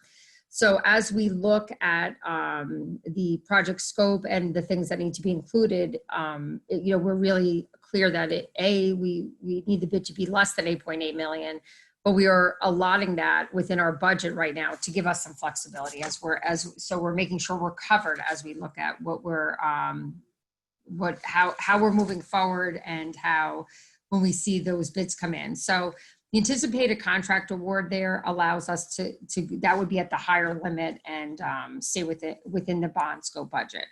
Again, although that's still more than the original bond scope budget, as we look at all of our projects again, because that is how bonds work. You do have an estimated amount for each project going in, but every project that I've been involved with, and this is not unique to Hastings, you have some project overruns on one aspect of your bond, and then in others you'll have project savings. At every single project that I have ever been involved with for 25 years, of all the last 3 bonds that they've done, that is exactly what happens. So here we do have, excuse me, Maureen, I'm sorry, Doug. Can I just ask you one quick question? Sure. Just remind us in the spring of 2019, 18.3, what was the budget for Hillside Edition? Was it 8 million? The original, or was that's 7.7? No, it's at 7.7. These are hard construction costs, Doug. This is hard construction. Okay, and so in that, in the one that we took to the public for the capital reserve vote, yes.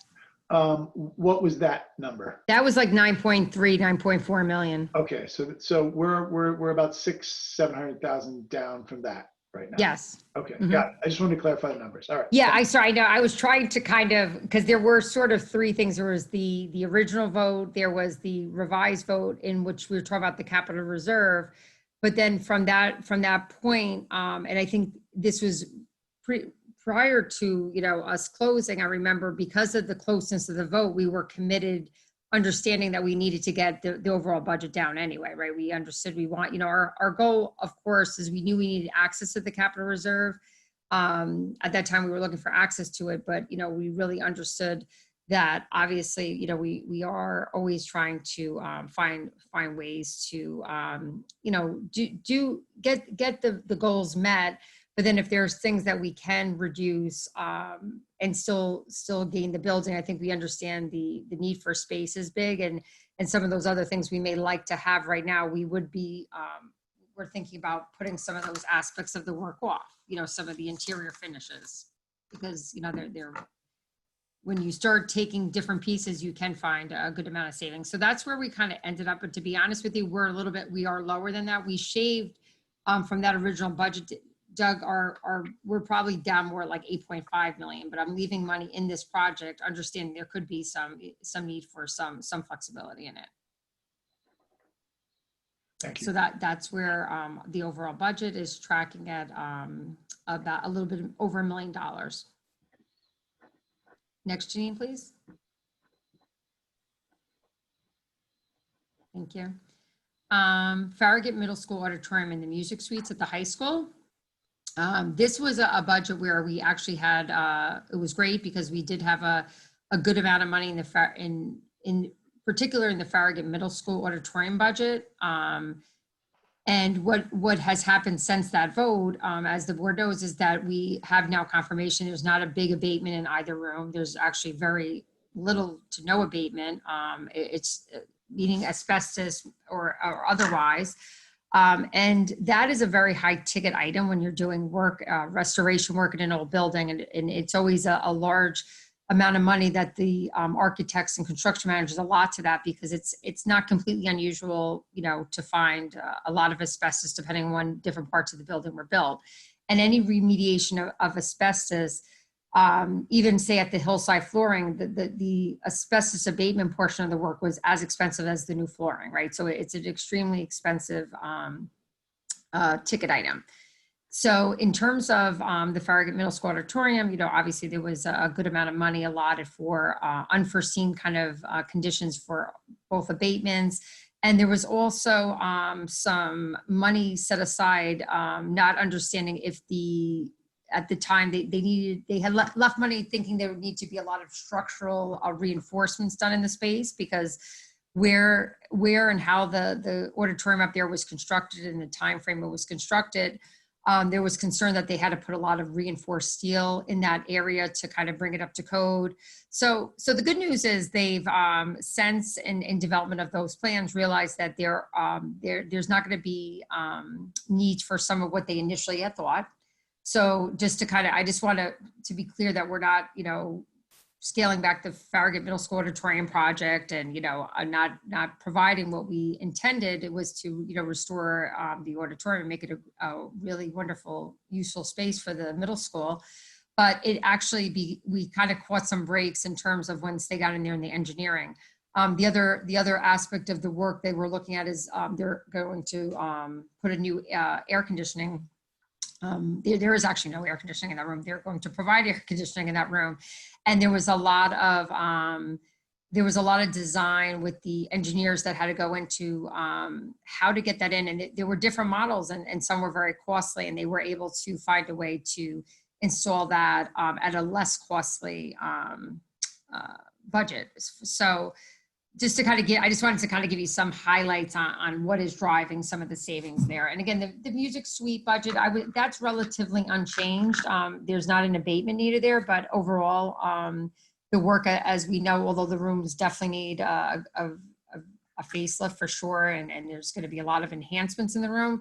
The overall space itself is not a super large room, and you know, it's pretty much tracking close or under budget for that.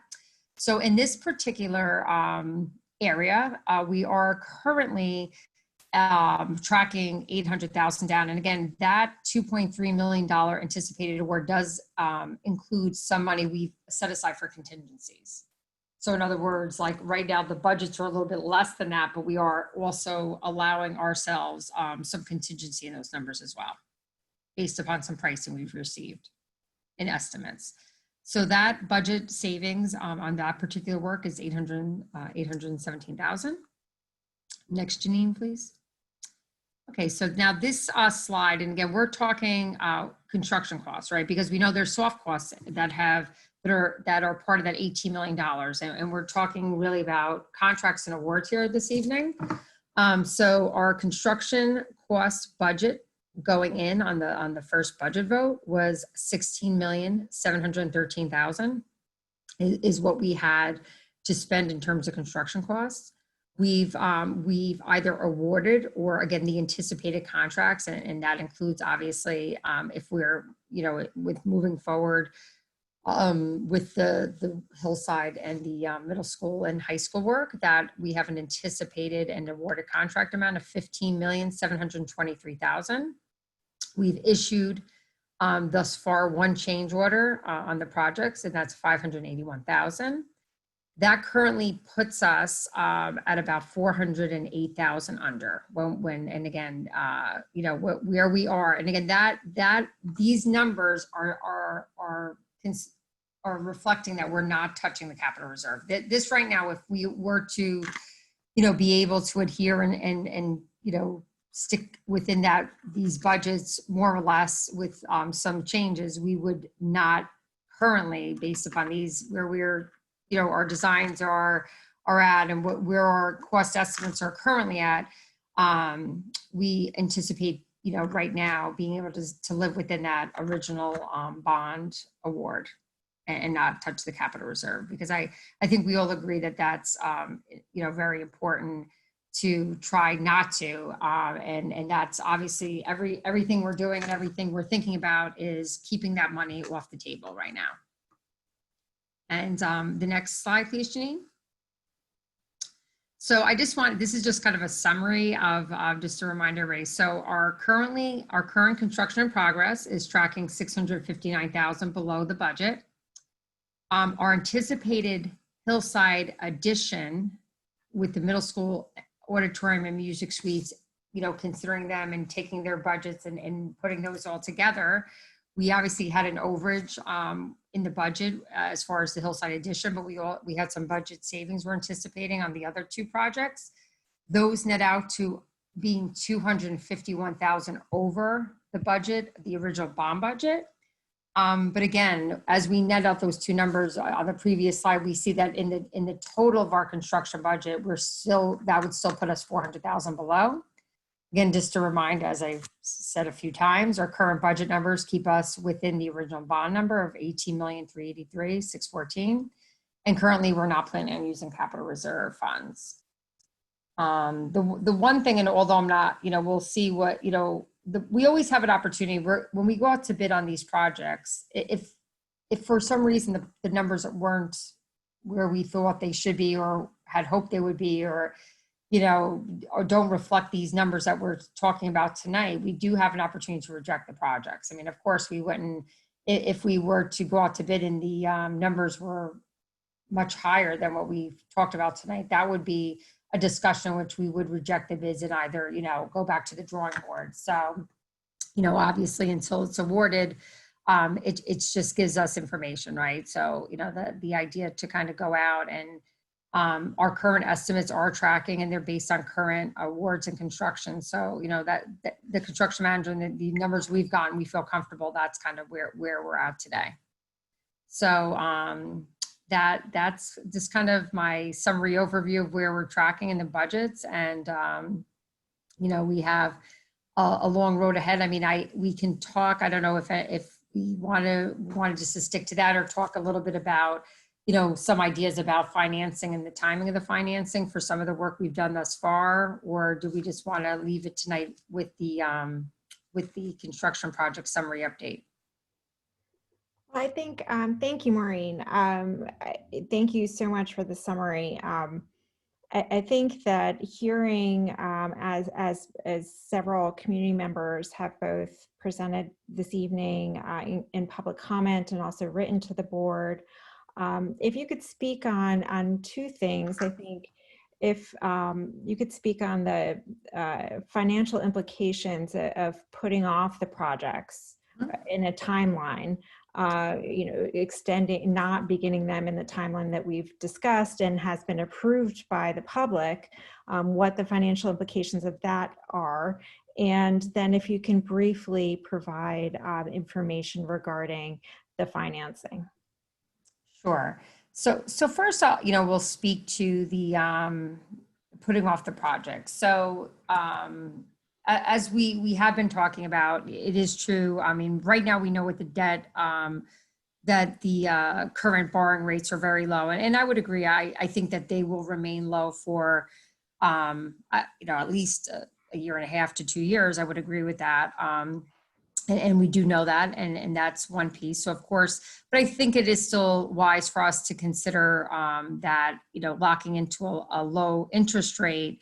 And when I get into the next piece of finance, I'll explain how that relates to my comments now. So although those bond rates may stay low for a few years, there's still, you still need to, still locking in those dollars amount early when, you want to be prepared to do so also. So I think it is important to, consider doing that sooner than later, because it could also change, you know what I mean? So we know what we know now, but I think, thinking that we could put it off a few years, I would be less comfortable with thinking that the interest rate may not change in that far into the future. But in terms of just real costs associated with putting off construction, one thing we do know, and again, unless there's a change in that even when the economy, even during COVID times, construction costs go up year over year. They just do. There's an increase in the cost of construction, and that has not, at least in the type of work we're doing, at school level work, maybe in people's homes, they're seeing something different, but we are prevailing wage jobs. Prevailing wage goes up, it doesn't go down. Even if it were to hold the same, costs on materials go up year over year. Putting off interest, and we see this anytime there's a delay, as we plan for our budget, our bond budget. If you may recall, the architects put in what is called an escalation factor. Escalation factors for construction runs 4 to 5% each year. That number, even with other numbers that we're seeing coming down, interest rates, we're still seeing costs of construction going up. It is not going down. It could go up. I mean, I don't have a crystal ball, but I think that that's a consideration you have to think about.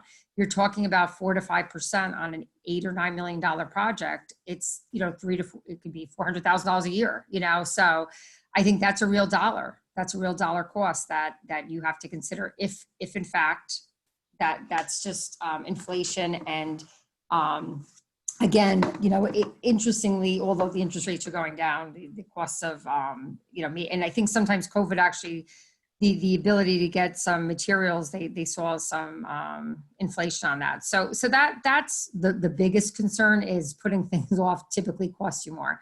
The other concern, again, this is just for us, and again, this could be something there'd be a way to look at it and, think about handling it. We have a construction manager and an architect, and we pay them they're paid professional service costs to oversee projects. In particular, construction manager, it's based on a period of time for the construction to occur. Their contract is based upon like 20 months of work, and it's continuous. A lot of this work is going on.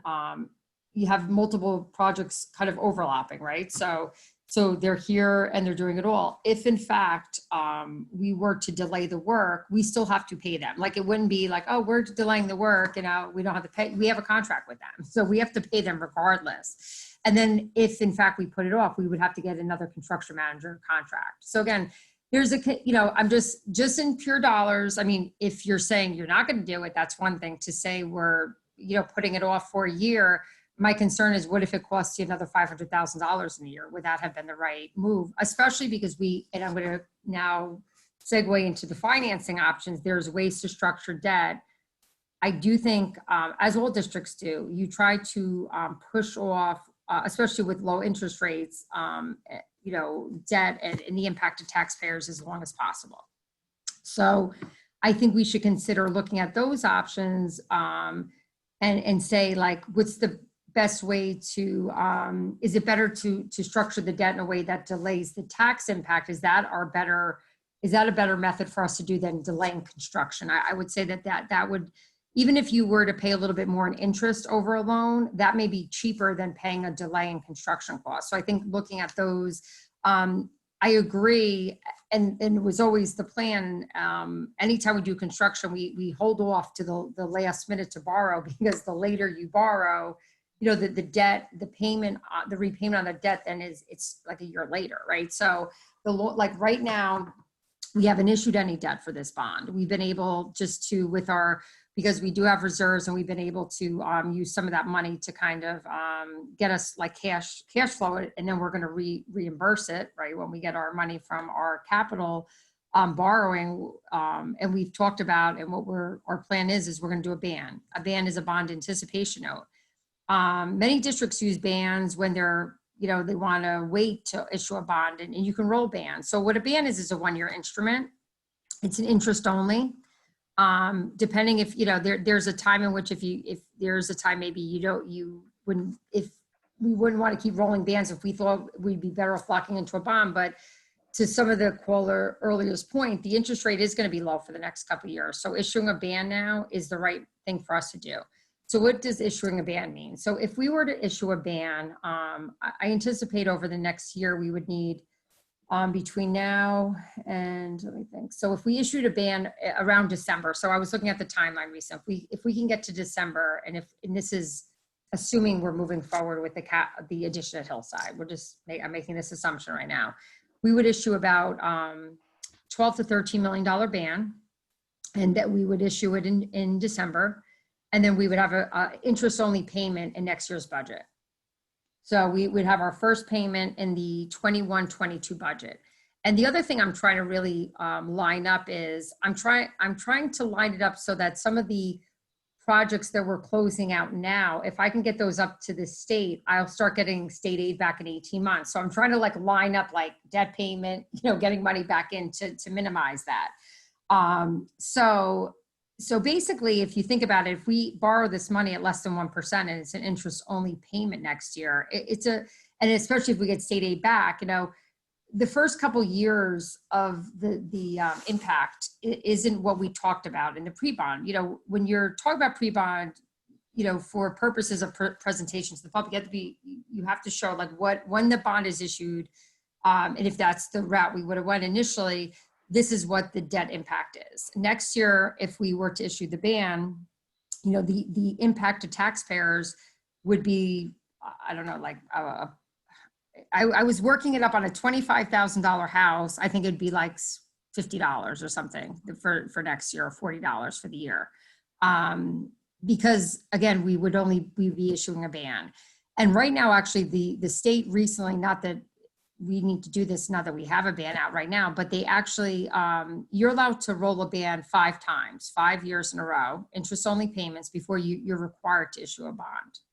But right now, the state actually is allowing districts to roll bans for 7 years, because they understand that helps districts push off big principal payments. Now, that's not, I wouldn't necessarily, unless you really have to, I don't think that's great, because you're just kind of pushing it off, and eventually you do have to issue a bond for that. So that's you're paying a lot of interest also. But I think with the interest rate being what it is, and, even recently districts are getting bans for less than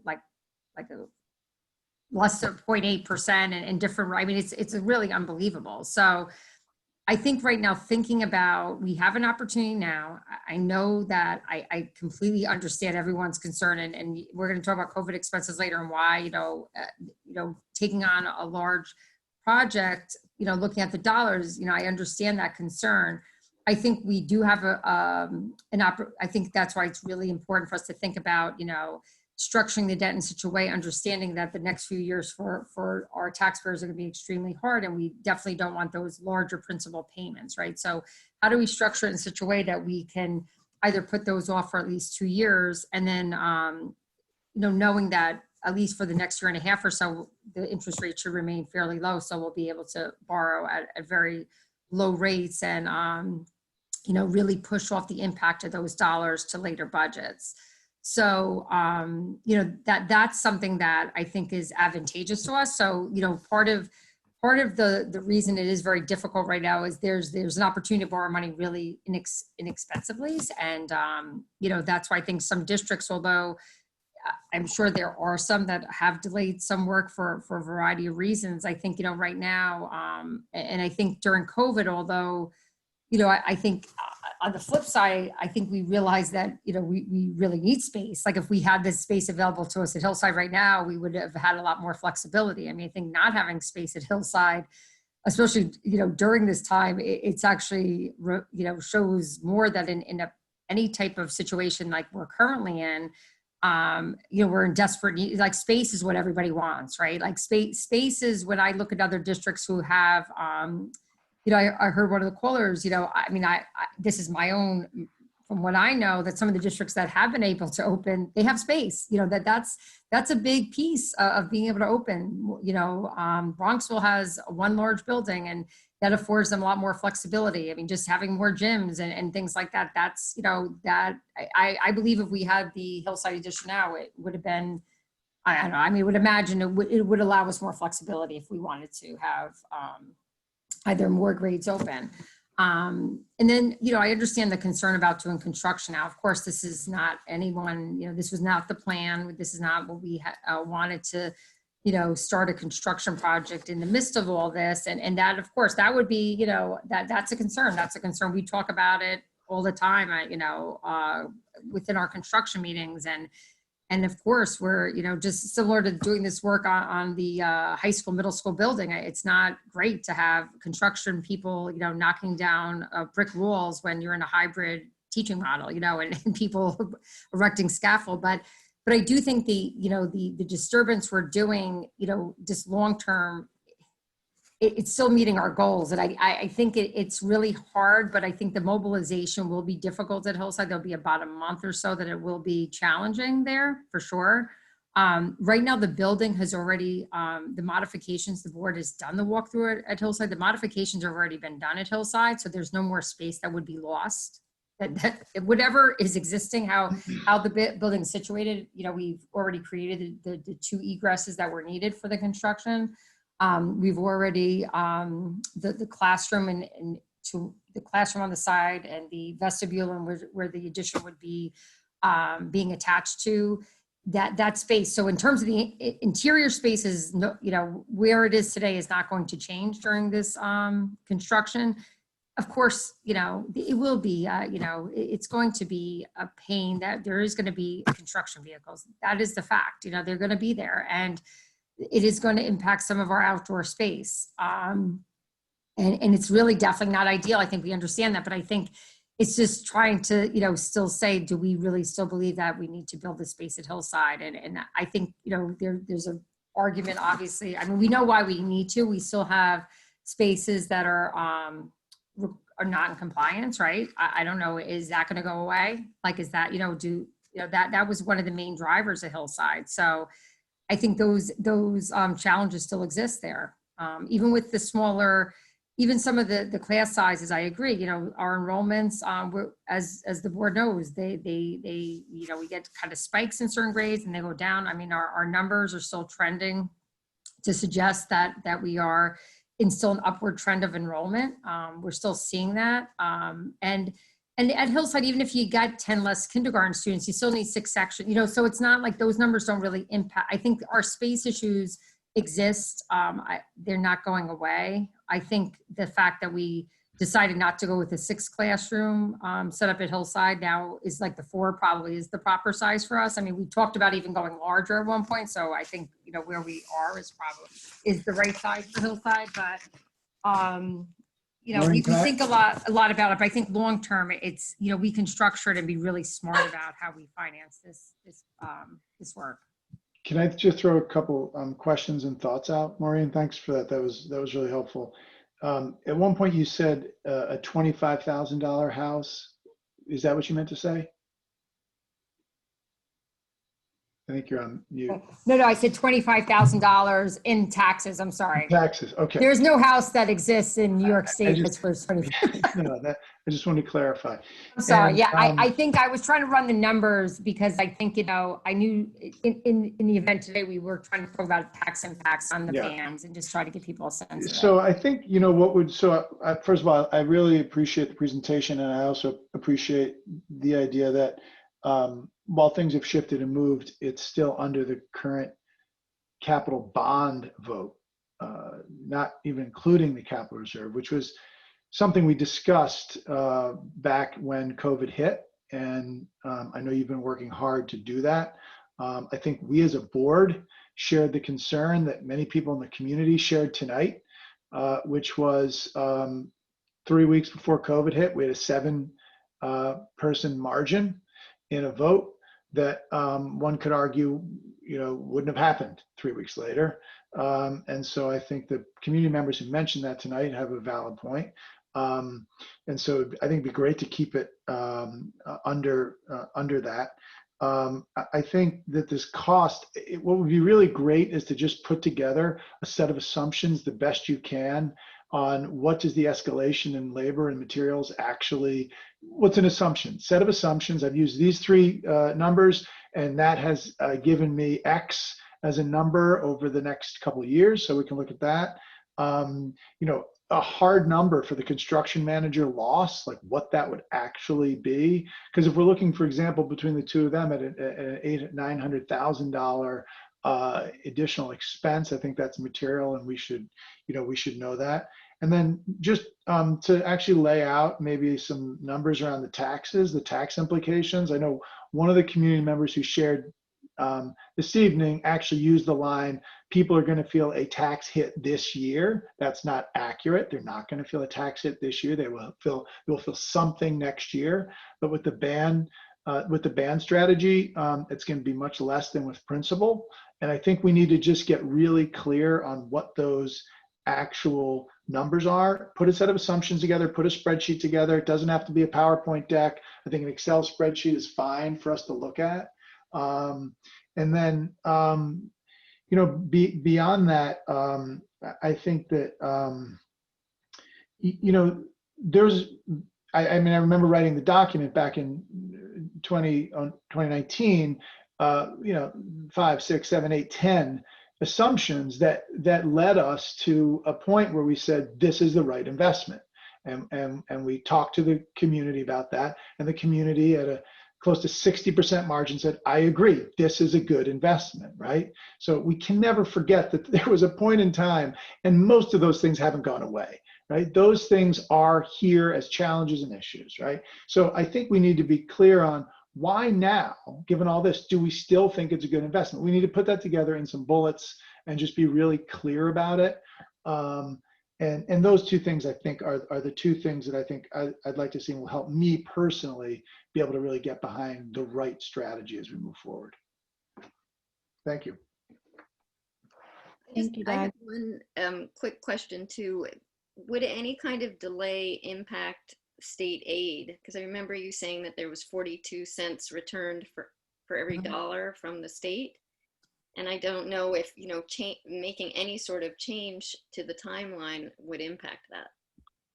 I don't know if it would or not. I think, again, my concerns are just more, and I think Doug was highlighting the practical concerns, like there's certain, just putting, again, and that's not something that I come up with, that's based upon the people who do that for a living, and based upon, we get a lot of information. It's actually collected on all of the jobs that are awarded, and just in terms of the increase in actual just cost of construction, and then professional services. As of right now, I don't believe, unless something changed at the state level, which I guess it could, that there could be an impact on that, but I don't even want to put that out there, because I don't know that to be any, that's not a consideration that we're looking at right now. We're just looking at, what the delay in any type of construction project and the costs associated with that.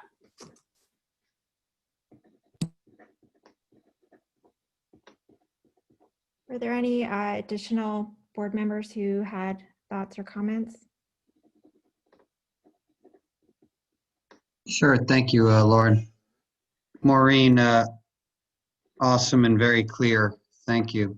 Even getting the extended discussion is helpful, as we all can read the slides, and we're impressed even before we started the presentation. I would like to also just share my opinion. As a new board member, this isn't even something that I was part of before, but as the community has started to address this publicly and in our fabulous local newspaper, which more of you out there need to start subscribing to, even though we're down to just 50 residents right now watching. I think a lot of what's going on is long-term capital plans need to continue. And moving forward, we need to find real annual savings in our budget. That's how we address the financial stress that our community is facing through a recession and a pandemic and the loss of the SALT tax. You don't do it by stopping long-term capital plans. Allison, again, thank you, especially when the New York State is footing the bill and that is possible to change. I think our primary focus after this school year can certainly be to address the overruns that are coming up next. In the next presentation, there are COVID expenses and we need to find a way to cut expenses. But this is not the time to walk away from a well thought out capital plan. And to correct something that our residents have stated earlier, the Federal Reserve does not set interest rates. They cannot hold interest rates for 3 years. They set interest rates between banks. And our type of borrowing is dependent on the future. And the Federal Reserve can try to give us a friendly environment, but we are in a friendly environment. And I think we are in a good position here, and we need to make our residents' concerns a focus next year.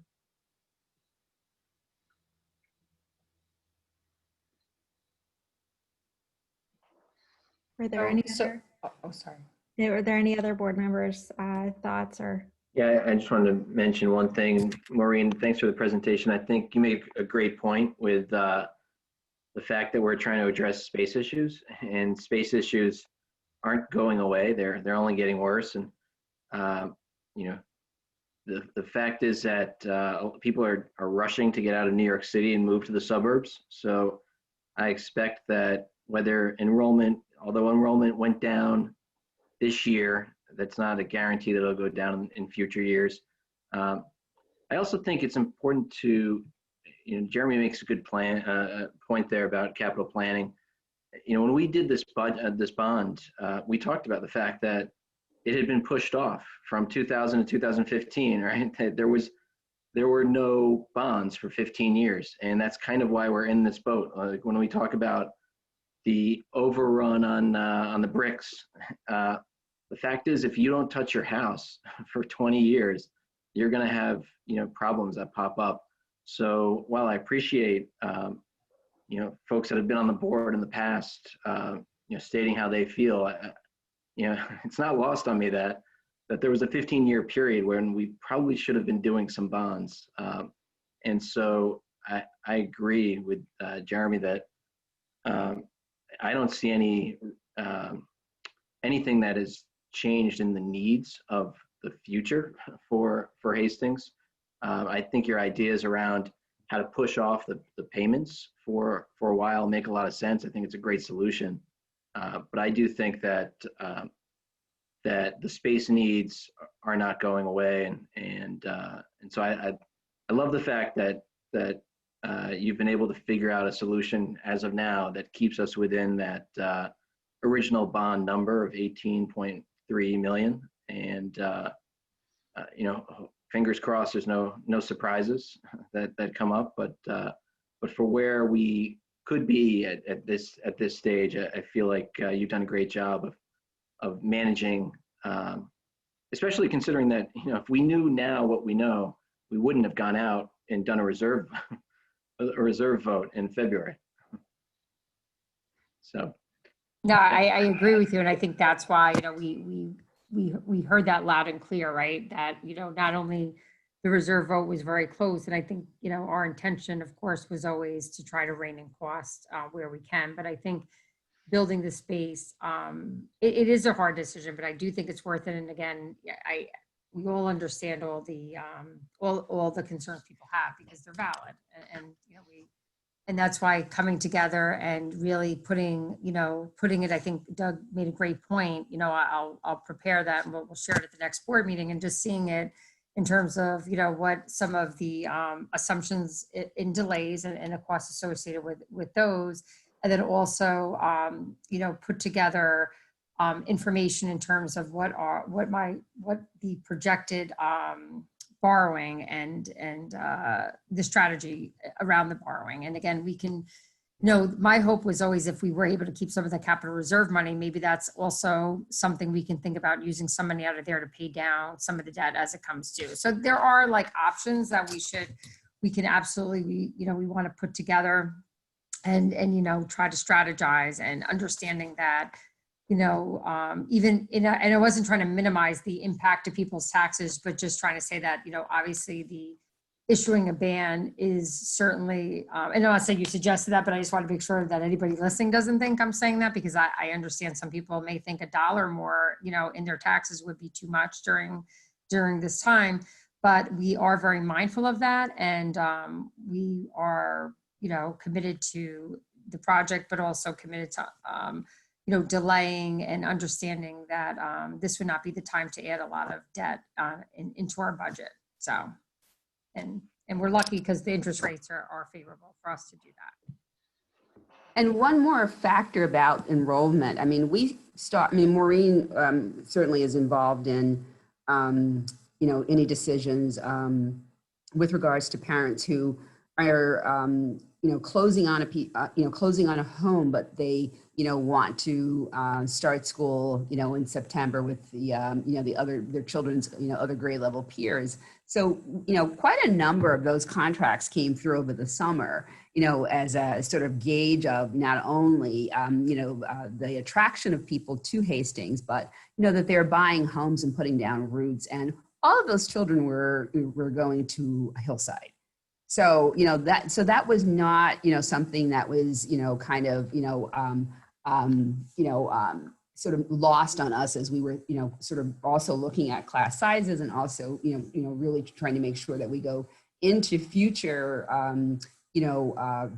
decisions around, how many teachers per, grade level, with the thought that, we are seeing those increases, and we do need to plan for, the fact that, there are people making decisions to move to Hastings, and, for all the reasons that they should, because there are a lot of really great reasons. And, I think that, moving forward with the construction project and planning for the future, I mean, we're not going to be in a pandemic forever, and we have to sort of think about, what life should be like after we exit the pandemic. We're still, and that whether, we're dealing with a crumbling, infrastructure over at Hillside, that, is only gotten, worse, or if there are other sorts of conditions that none of us have any crystal ball for, in terms of some of the questions that have been asked about, the borrowing rate, and what the sort of cost of,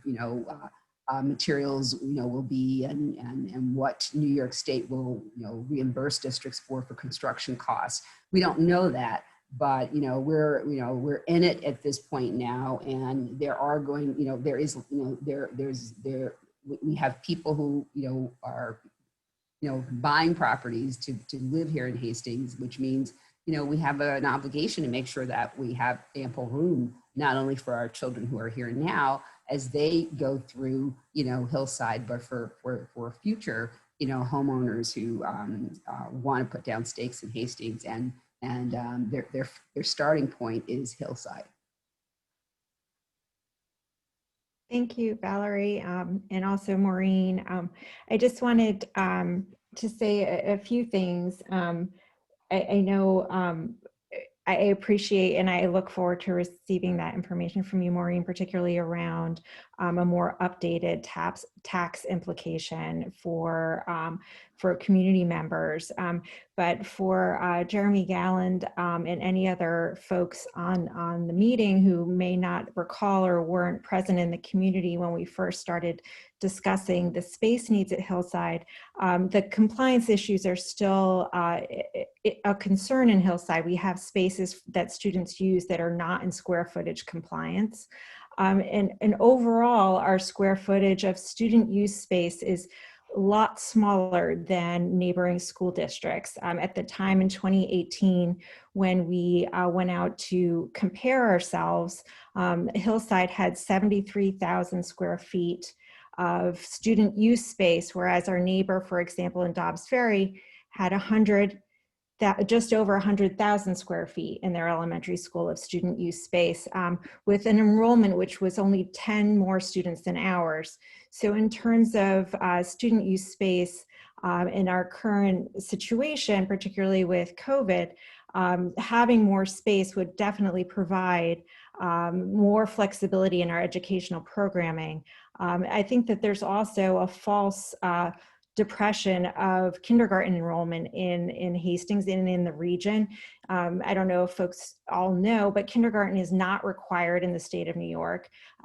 Public schooling is required at the age of 6. So there are some families that are not enrolling their 5-year-olds because of the uncertainty of the pandemic. And I know of several who've not enrolled, who've moved new to Hastings, but are not yet enrolled because of the uncertainty of the pandemic, but they will be students in Hillside. We will need student space for them when they reach the age of 6. And also the pandemic will not always be in this current state. So those families assumably will have younger siblings. We'll continue to have the move into the Westchester suburbs that we're currently seeing. And the last piece also is around the cafeteria. We discussed at the time of space needs about there being perhaps a false number of students reporting free and reduced lunch based on the fact that we did not have a full service cafeteria at Hillside.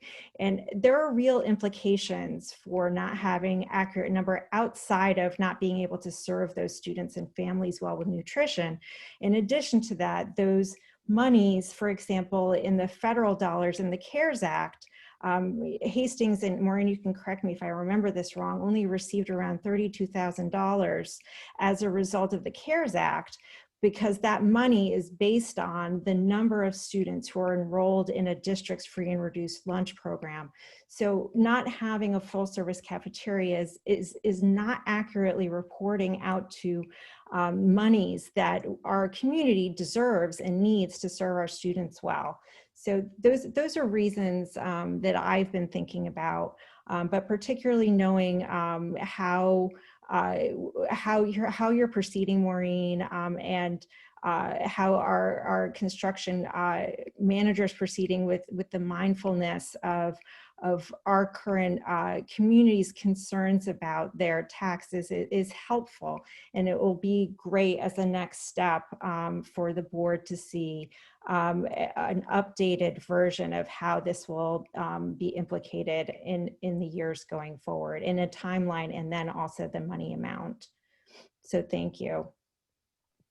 Oh, no problem, Lauren. And I mean, now I'm just thinking about one thing you said about programs, and just for people that just to remember the Hillside, and this is just also about the needs at Hillside. The children that attend Hillside, it wasn't, years ago, we didn't have the special ed programming in district. And again, the ability to have our students in district is also very important to us. And even when we look at square footage spaces, beyond even just the basic enrollment numbers that sometimes, we look at, it's also the students that we're serving. So it's not always looking at an enrollment chart, and it's not always, even if I agree with you. I think people have held their children back this year as well. And based upon the projected enrollment numbers that are based upon our, they're based on like live births and things like that, we should have seen a higher number this year. But in addition to that, there are other programmatic needs in the district to serve our students. And sometimes those aren't, just looking at an enrollment chart, and I'm just saying this more for like people, like it doesn't always tell the tale of everything that the building needs. And that's also, we know that, and in looking at that and just knowing some of those needs are still existing, I don't know how we couldn't proceed. I guess that's my concern about like how do we stay out of compliance any longer. Thank you. Thank you, Maureen.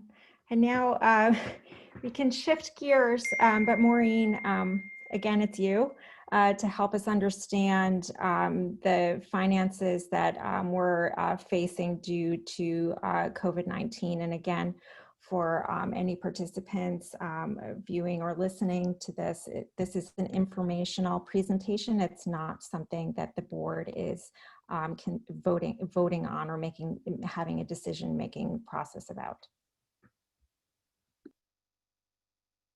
So Janine, if you can share the COVID expense slide deck, please.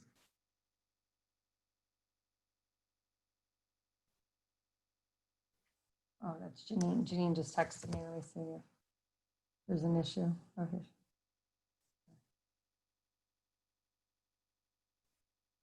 Okay, Janine just lost her audio for a second. She'll bring it up in a second. She's going to be calling back in, but she's able to get the presentation up.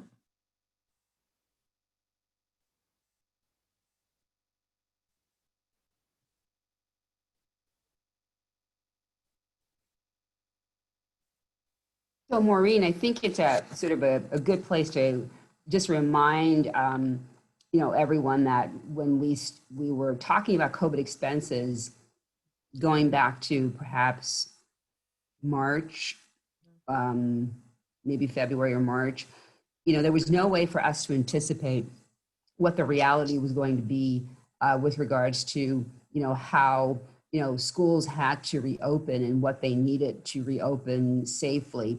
So I want to thank, Maureen for her for her foresight and considering, that we would have, COVID expenses, but of course, there was no way for us to sort of know the realities of what exactly that would entail looking back at, February or March of this year. So I just wanted to start with that, and that they kept evolving as we got closer to school reopening, and certainly our understandings about some of the some of the decisions, some of, whatever was available, what wasn't available, whole new markets, sort of arising out of this pandemic that, serve the needs of school districts with regards to certainly safety materials, as well as materials that are necessary for cleaning and cleaning in a different way. So few things shifted fairly significantly that also, along with that, led to some needs for increases in workforce, certainly in the areas of cleaning, which you'll see. But I want to thank Maureen for, continuously monitoring that, and then having the foresight, in this, at the beginning of this budget cycle, to bring that attention to the board. So thank you, Maureen. Thank you, Valerie. Hi, it's Janine. Yes, Maureen, Janine. can you see the screen share? I can see it. Yes, thank you. Okay. So you can go move it forward 2 slides. Thank you. So this presentation tonight, this is the earlier presentation I shared with the board, and being it's these are expenses we reviewed earlier. So what I did is we'll just talk about this really quickly, and then I added, as we've other expenses that we've now incurred since this first presentation. So again, instructional expenses, we went over this at an earlier meeting this year. This was really for the summer programming, the direct instruction, and also the PD that went on to prepare us for the upcoming school year. And you'll see that we spent $81,000 on that work. And again, it was all related to COVID to address children with direct instruction, also for the PD that needed to happen with the staff. Next, please, Janine. And again, we've gone over these earlier. This was the summer software, but I just wanted to remind everybody, just because, you can see how quickly things can add up.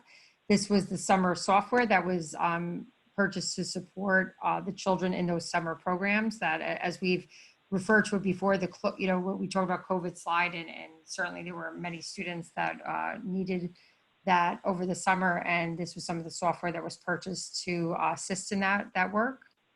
Next slide, please. This is the instructional software. Again, knowing that with the both in district learning, as well as these tools are of course used during those times, but of course remote learning and the need to really enhance what we had available to teachers, and this was a large investment. But again, this is an investment that some of the things we've had to buy for COVID, unfortunately, were a lot harder to spend the money on. These are great tools that I think were positive additions to our district, and although we're driven by COVID, I think are really wonderful, and they're being used all the time. So that's a good thing. So that's 133,000.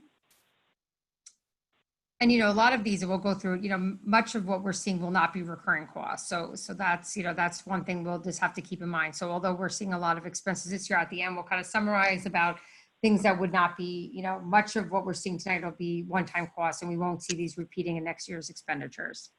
Again, this was hardware technology, and on the top of this slide, you'll see I notated that this is in fact a slide that was updated. So up until this point, it was expenses that we've discussed earlier in the year.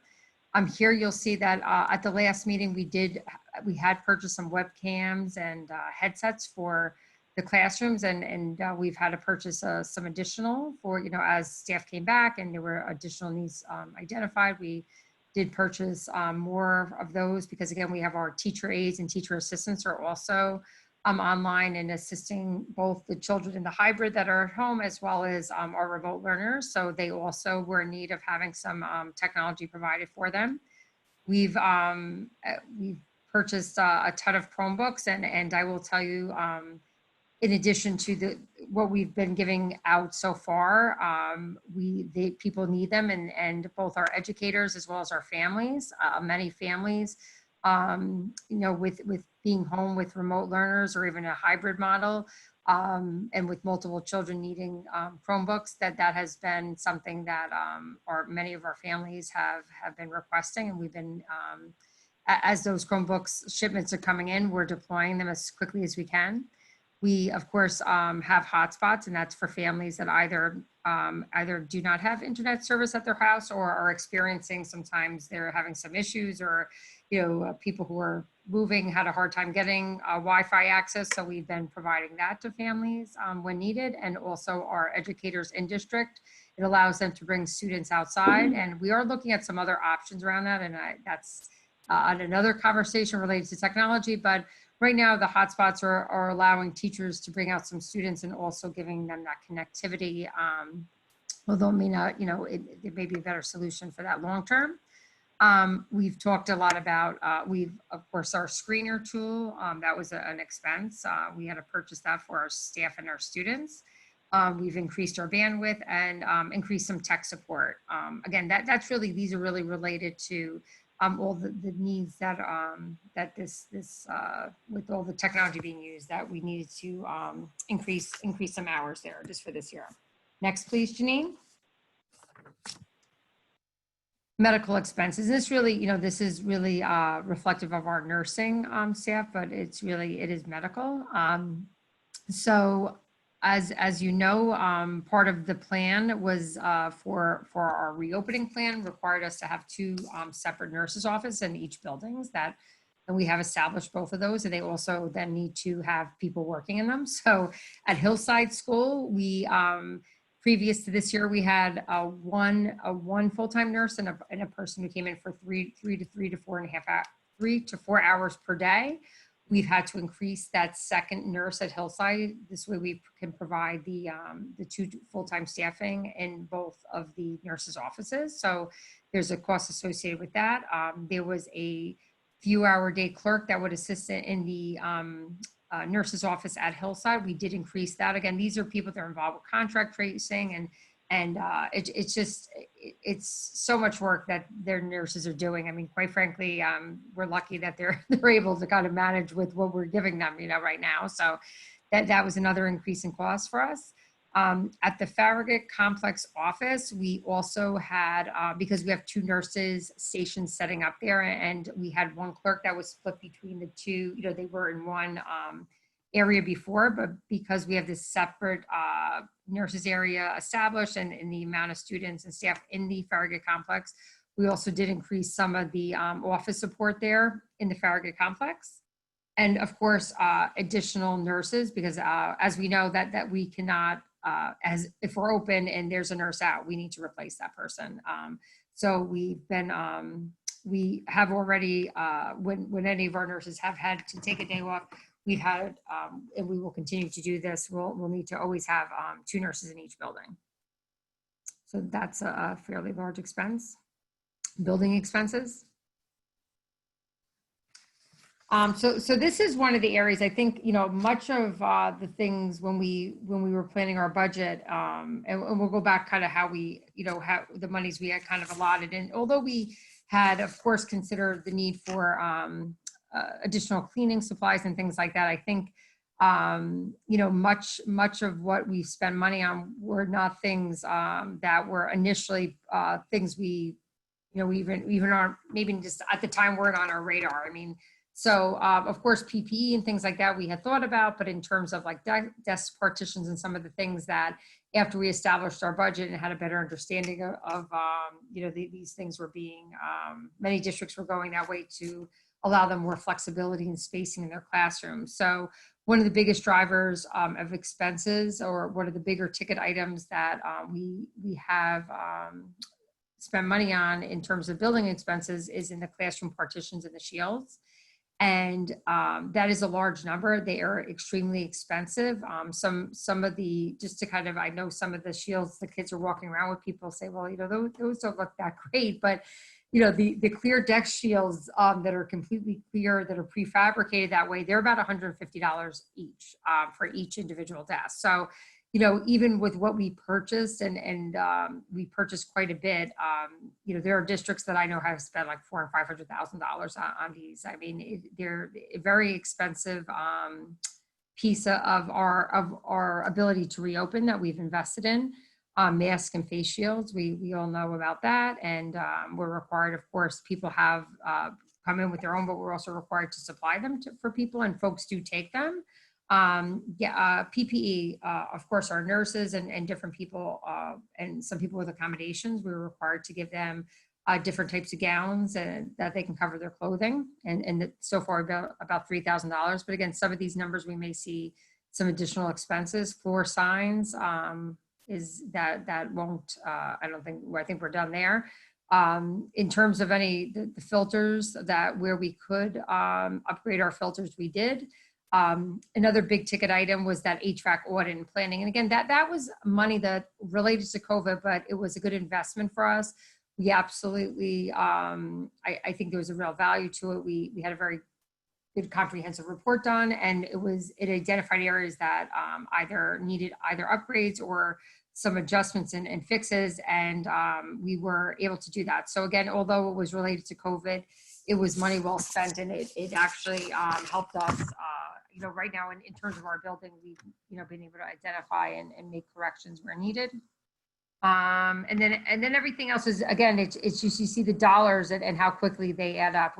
Cleaning supplies, if you look at it, is really, although obviously, it's a considerable number because we already have a good amount of cleaning supplies in the building. You'll see just overall all the different areas, nurses, that second nurses office construction, we had to have bathrooms in both. That was a requirement. You have a bathroom in each nurse's office. So, the materials and supplies to construct new bathrooms. I mean, this is not even including labor. This is just, physical supplies of all the tile, the toilet, and the plumbing, and all the things that you would need to construct, additional bathrooms in those spaces. And again, HEPA filters, pod rentals for, storing furniture and unnecessary items in classrooms. So this is a very big part of our expenses. It's $201,000 to date. And again, I think though we are in kind of good shape there because, right now I think we've pretty much purchased at this point the bigger ticket items here. I don't think we'll be seeing, we'll be seeing maybe a few more dollars spent, but I think we're pretty covered at this point in time in the building expenses.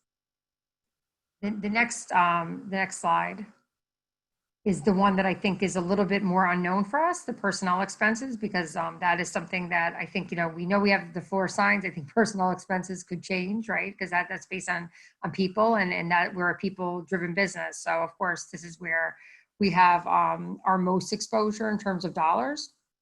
So just kind of running through them quickly. We had custodial overtime for construction. And again, that was really related to some of those nurses' office.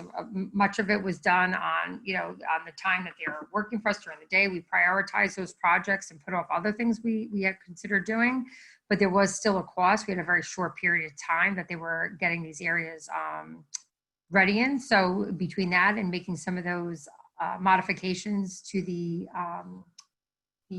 based upon the engineer's report around the like HVAC. Sorry, it's getting late. I'm losing my train on the HVAC upgrade. So that's the custodial overtime related to getting those things done. The custodial overtime for cleaning year to date already, it's $40,000, and much of that is, and when I say cleaning, it really isn't just cleaning. It was moving the furniture in and out of classrooms and all the different things that were required. I mean, they really, they redid that quite a few times.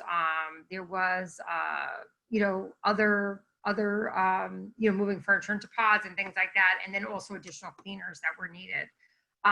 So that's where we're running year to date, $40,000. We anticipate another $50,000. Again, if we continue to be open, and we are bringing all of our, we've talked a lot about how we've structured our cleaners and custodians. They're all kind of working during a concentrated part of the day, but there are still needs outside of that do require overtime. And some of that overtime also, we had, as you know, we put together the dividers, the dividers that were built by our staff and all that. Those are, much of that occurred at overtime, because a lot of this work was done in a very concentrated period of time in order to get schools open. And really, by the time our teachers arrived, these things had to be done. Even before the students, our buildings had to be back together. Additional cleaners. So this is something right now we're in the process of hiring, additional cleaners. With the current protocols that we have in place, which I think people really seem to appreciate, and it's very valued, because we understand that, cleanliness and making sure all the surfaces are wiped down, and desks are wiped down, and bathrooms are cleaned throughout the day. Where a bathroom may be cleaned at the end of a day, they may be cleaned 5 times during the day now, upwards of 5 times. I mean, they mark it. So they're going into all the staff bathrooms. I mean, it's an incredible amount of work. Currently, we have 2 part-time cleaners, but just even our staff, they have not taken a break. And just even if they need a day off, that plus the enhanced cleaning protocols, we anticipate needing those additional cleaner hours during the week to maintain what we've been able to implement. Additional monitors. This is with having some children outside, having lunch, some inside.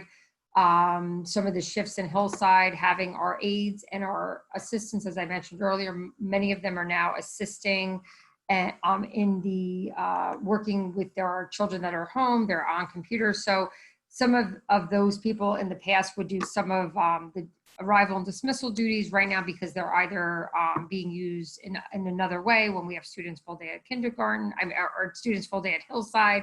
It's requiring, we need some more supervision is the long and short of it. But it's definitely related to COVID, because the model we're in currently and the way people are being utilized, we need to have more staff to cover them. And then in addition, I think someone had mentioned before, we're using that staff also to help children social distance, to, help manage, children moving from classroom to classroom. When they're going to lunch and inside and outside, and really having additional staff members there, and in order to try, to really enforce that, we need more people to do that. So that's where we're seeing the additional monitors there. We're also, as everyone knows, I mean, just similar to teachers, if people have any type of symptom, they're staying home. So we need to have additional staff. We can't. To manage what what we've put into place, we cannot, when we don't have staff, it doesn't work well. So we definitely need to have people up and ready to go, and that's what that reflects there. Leave replacements, we've talked a lot about that. Interestingly enough, those numbers are not as large as you've noticed the other numbers around the cleaning, which isn't completely surprising, because cleaning is really where a lot of districts, we're seeing a lot of expenses around cleaning. Currently, year to date, with our teachers that are out related to a COVID-related leave, and we've spoken about that. That's really related to if a person has their own childcare issues or different things, or unable to be here. This is the cost over what they're getting paid, and the additional cost over, it would be the net cost over. We're also anticipating now that you don't know if there'll be many more, but we could have some over the course of the year. And then again, we're anticipating higher substitute costs as well as increased security costs. And again, the security costs have also, as children are going outside for lunches and eating outside and going to classes in different areas, there is a need to have some additional hours around the security, because we want to ensure, especially with our younger children, that we still have our security protocols in place. We still have to adhere to that. It's definitely different, but we want to ensure children are crossing streets and things like that. We need to have some additional security guards, and they've really helped us in arrivals and this is just based upon with our planning where the needs exist. We had to increase the hours there. And then finally, and thank you, Janine, you could advance the slides. Thank you. Yes. So busing expenses. So for Hillside, with the change in the way the buses are running now, there was an increased cost, because although they are combining some of the runs in the morning, the actual hours, busing contracts are paid on a per hour contract, and there are minimum hours on each run. So basically, the long and short of it is, by the way we switched the runs, by having morning runs, midday runs, and then afternoon runs, is increasing the contract hours. So the increase, the estimated increase over the course of the year is about $45,000 to provide those midday runs. And our out-of-district runs, we have some, of course, as many of you know, typically our out-of-district runs, we try to be as efficient as possible, right? Of course, they're expensive. We try to balance that with making sure that children aren't on runs for too long. But certainly, with some of the runs that were fairly congested, we are getting some, with all of the districts that are participating in that, there may be a run or two that we may have to consider splitting, because some of them, it's not even, they're pretty packed to the brim. So some of those bus runs, I think based on social distancing and things like that, we can't make it, perfect, but, having it to, at full capacity may not be acceptable either. So we have a couple runs we're looking at, and because of COVID and social distancing and concerns parents have raised, we're likely to see some increases in some of those bus runs as well. So that's another. Now, just to kind of summarize, Janine, can you go to the last slide? Okay, so this was from our budget presentation. This is where we ended up at the end of the year last year. We actually, I think when we did have a higher number for COVID related expenses, but it was hard, as we all know, because we were also trying to balance that as we were making reductions in other areas. So I think, we put our hope and our best thinking forward when we developed the 250,000 in the hopes that would be adequate. But as we see by tonight, there were many other unanticipated expenses that we've had to deal with during this time. So this is just kind of what our thinking was back in our May 13th presentation, just to remind everybody of how we sort of thought about what the increases may have been. Next, Janine. Okay, and then this is the expense summary. So, oh my goodness, let me see if I have the hard copy, because let me see if I can reduce. I'm not seeing the slide here. Oh, sorry, just give me what, okay. Yeah. No, it is what, okay, here, thank you, Janine. So we had a COVID budget in our 2021 spending plan of 250,000 we allocated for those expenses. Currently, and again, this is current and anticipated expenses. Not all of these expenses have occurred yet, but again, this is projecting them out over the course of the school year. We're anticipating to be at about $1.1 million. That would mean that we would have a overage in COVID expenses over what we had planned for of about $900,000. So, how do we cover those expenses? And this is not a unique conversation to Hastings, because every district, and many districts actually hadn't put any money in the budget for COVID at all. So what we are doing, and what actually the state, the governor a month ago or so had actually allowed districts, understanding that there was all these unanticipated expenses related to reopening plans. They are allowing districts to borrow from fund balance and reserve funds, and you're allowed to borrow up to 5 years, and you have to have a plan to pay it back if we were just looking to borrow money from reserve funds. But right now, where we currently are is some of it will be able to absorb where we have some cost savings, or if we have some additional revenues in this year's budget that can help offset some of that 890,000. And then anything up and above that, we would have to make a decision like how we want to fund it. Do we want to take it out of our unassigned fund balance, which is an option for districts? I mean, or do we take some of that money, borrow anything we felt we needed to that was over what we felt comfortable in funding in this year's budget out of a reserve fund?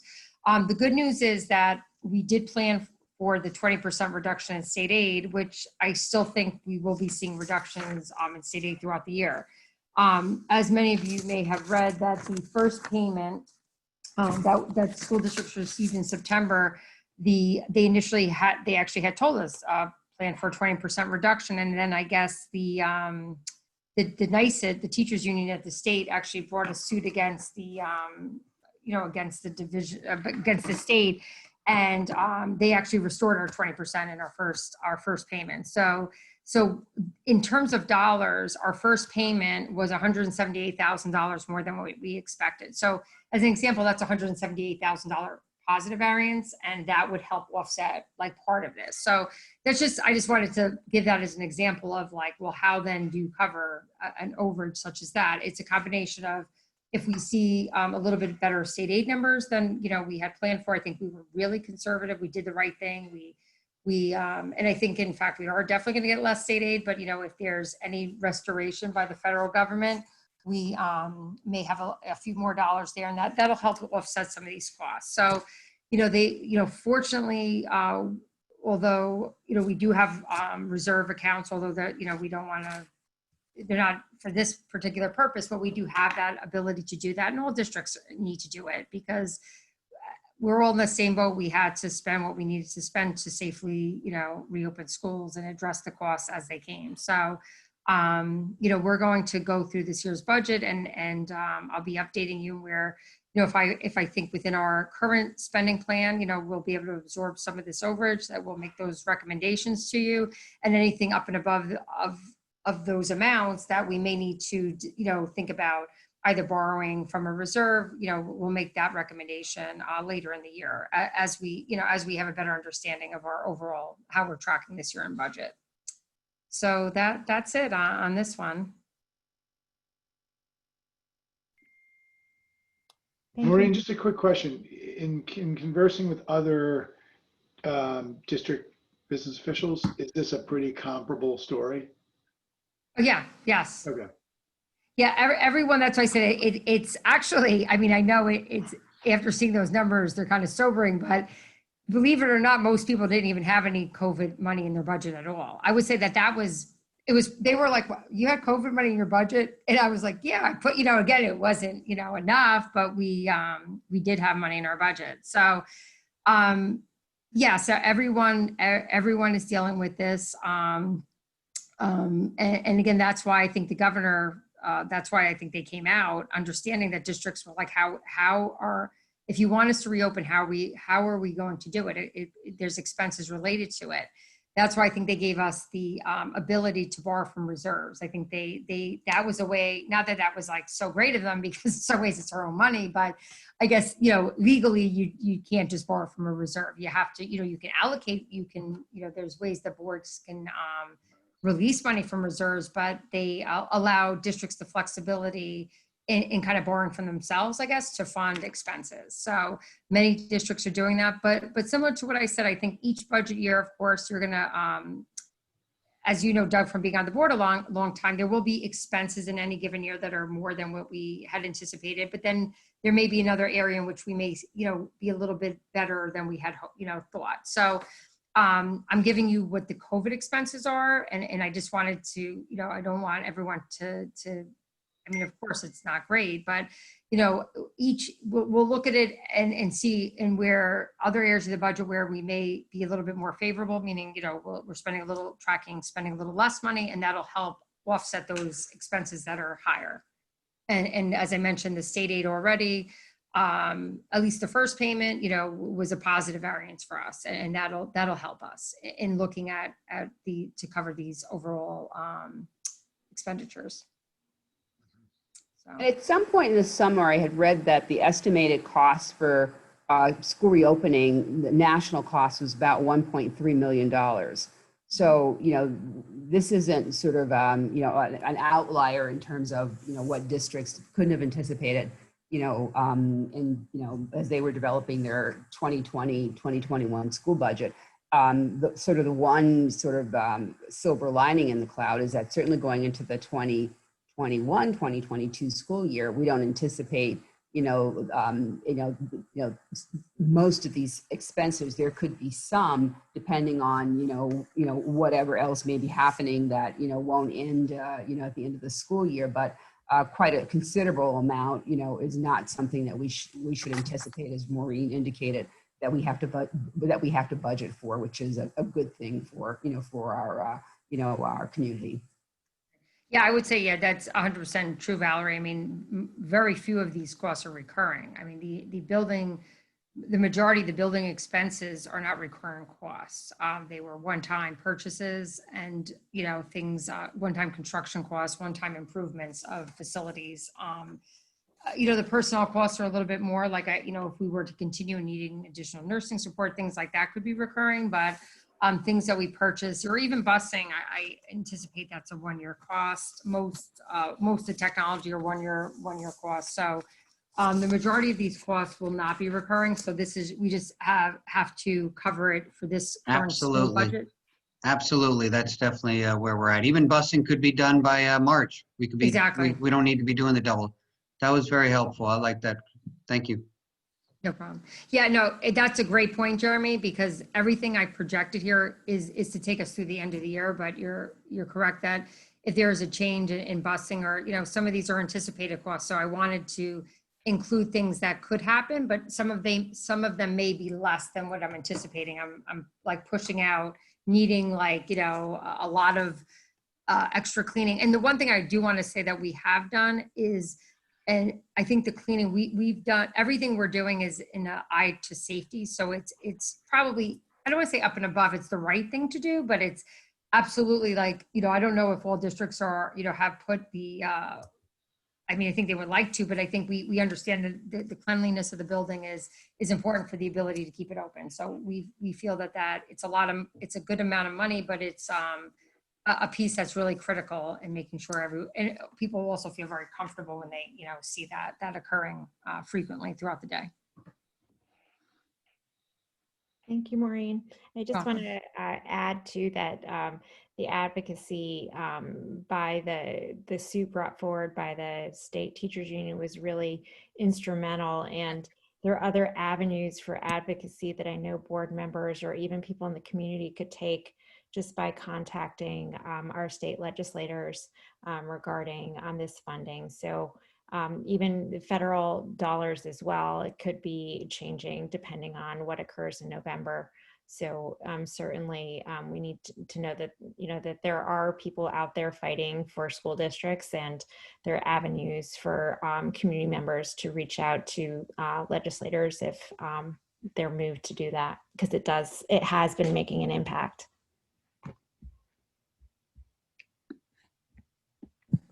Yeah, I would agree, because I feel like had the teachers union not, they did a real change on that cut to state aid, and it was really driven on that for sure. So, I do think that it does show that it did definitely help. And if we can, a big piece for us, I think, Lauren, it was a good point that if we see any federal dollars flowing, additional dollars, that'll be a great help to us, because the one thing is we did plan for. We took the cut to state aid in our budget planning, and so it can only go up. You know what I mean? I don't think it'll go down, and that's another area in which I'm hoping that we'll see some restoration of that in our next planning cycle also. you know, I think we took the hard hits this year in our budget. So let's hope we're, you know, that we prepared ourselves well for this year.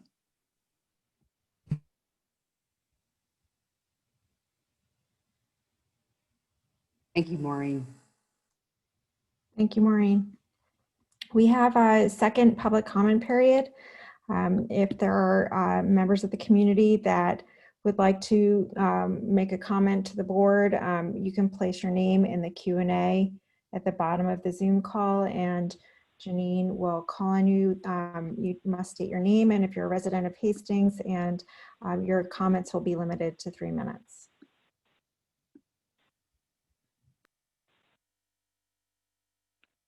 I do not have anyone.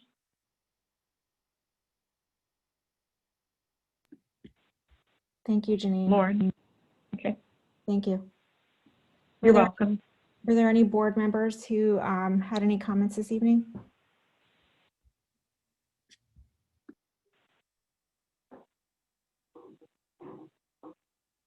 I was just doing a final thank you to Janine, and you know, another board meeting that almost got to midnight. So thank you for all your support through these long meetings through the years. I know that there's 1,000 things we see that you do and 1,000 things we see that you don't do. And thank you for all of that. Appreciate it. No, I've enjoyed working with all of you very, very much. It's a great district. So, and they're in good hands with you.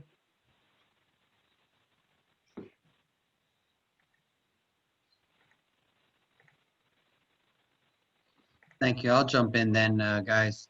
I wanted to share with my fellow board members 3 items that I want to start thinking about for our next meeting, October 14th. I think we have reason to reconsider what we're doing with Aspire and Ed Water.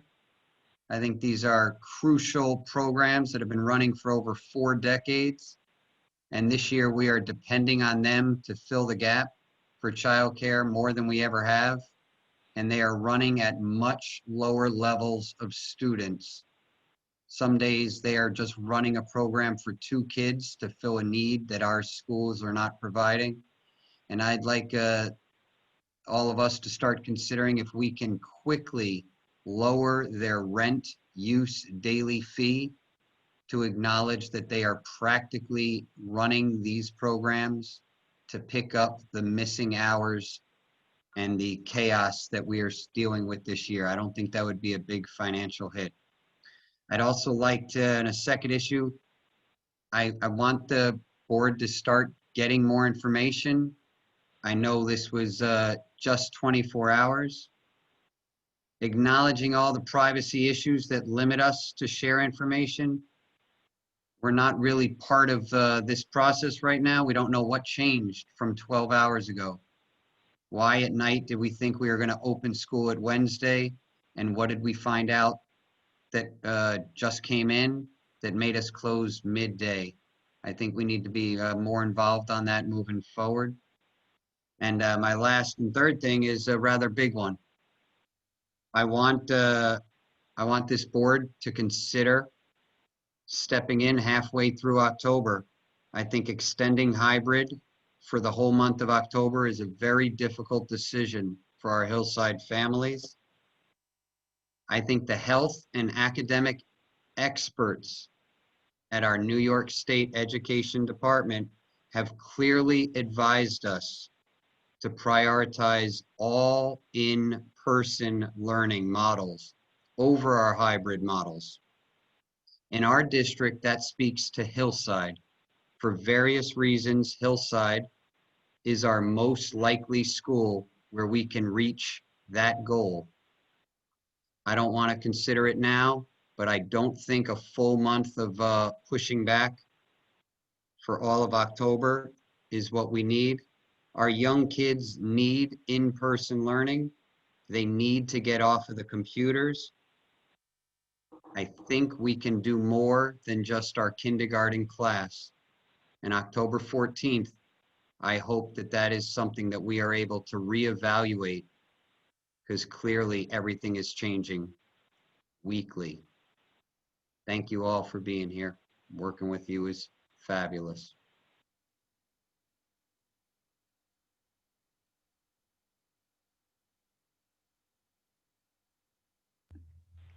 Were there any additional board comments?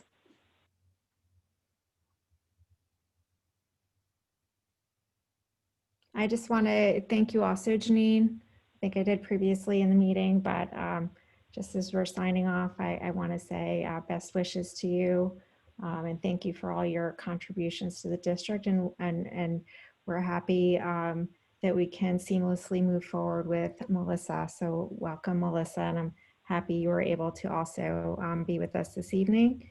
I want to acknowledge Valerie and Maureen and Melissa and any other district employees that remain with the call. You've been working since 7 or earlier this morning, and you're still with us. I'm still really motivated to provide learning experiences for our kids and help them remain safe in this really topsy-turvy time.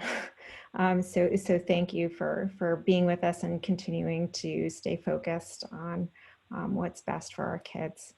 So I hope you all have a good evening.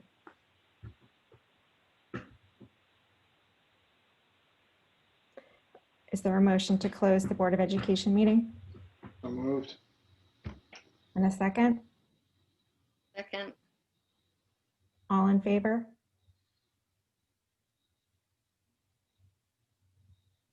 Good night. Good night, everyone. Thank you, Janine. Thank you, Thank Janine. you. Good night. Welcome, Melissa. Thanks, Janine.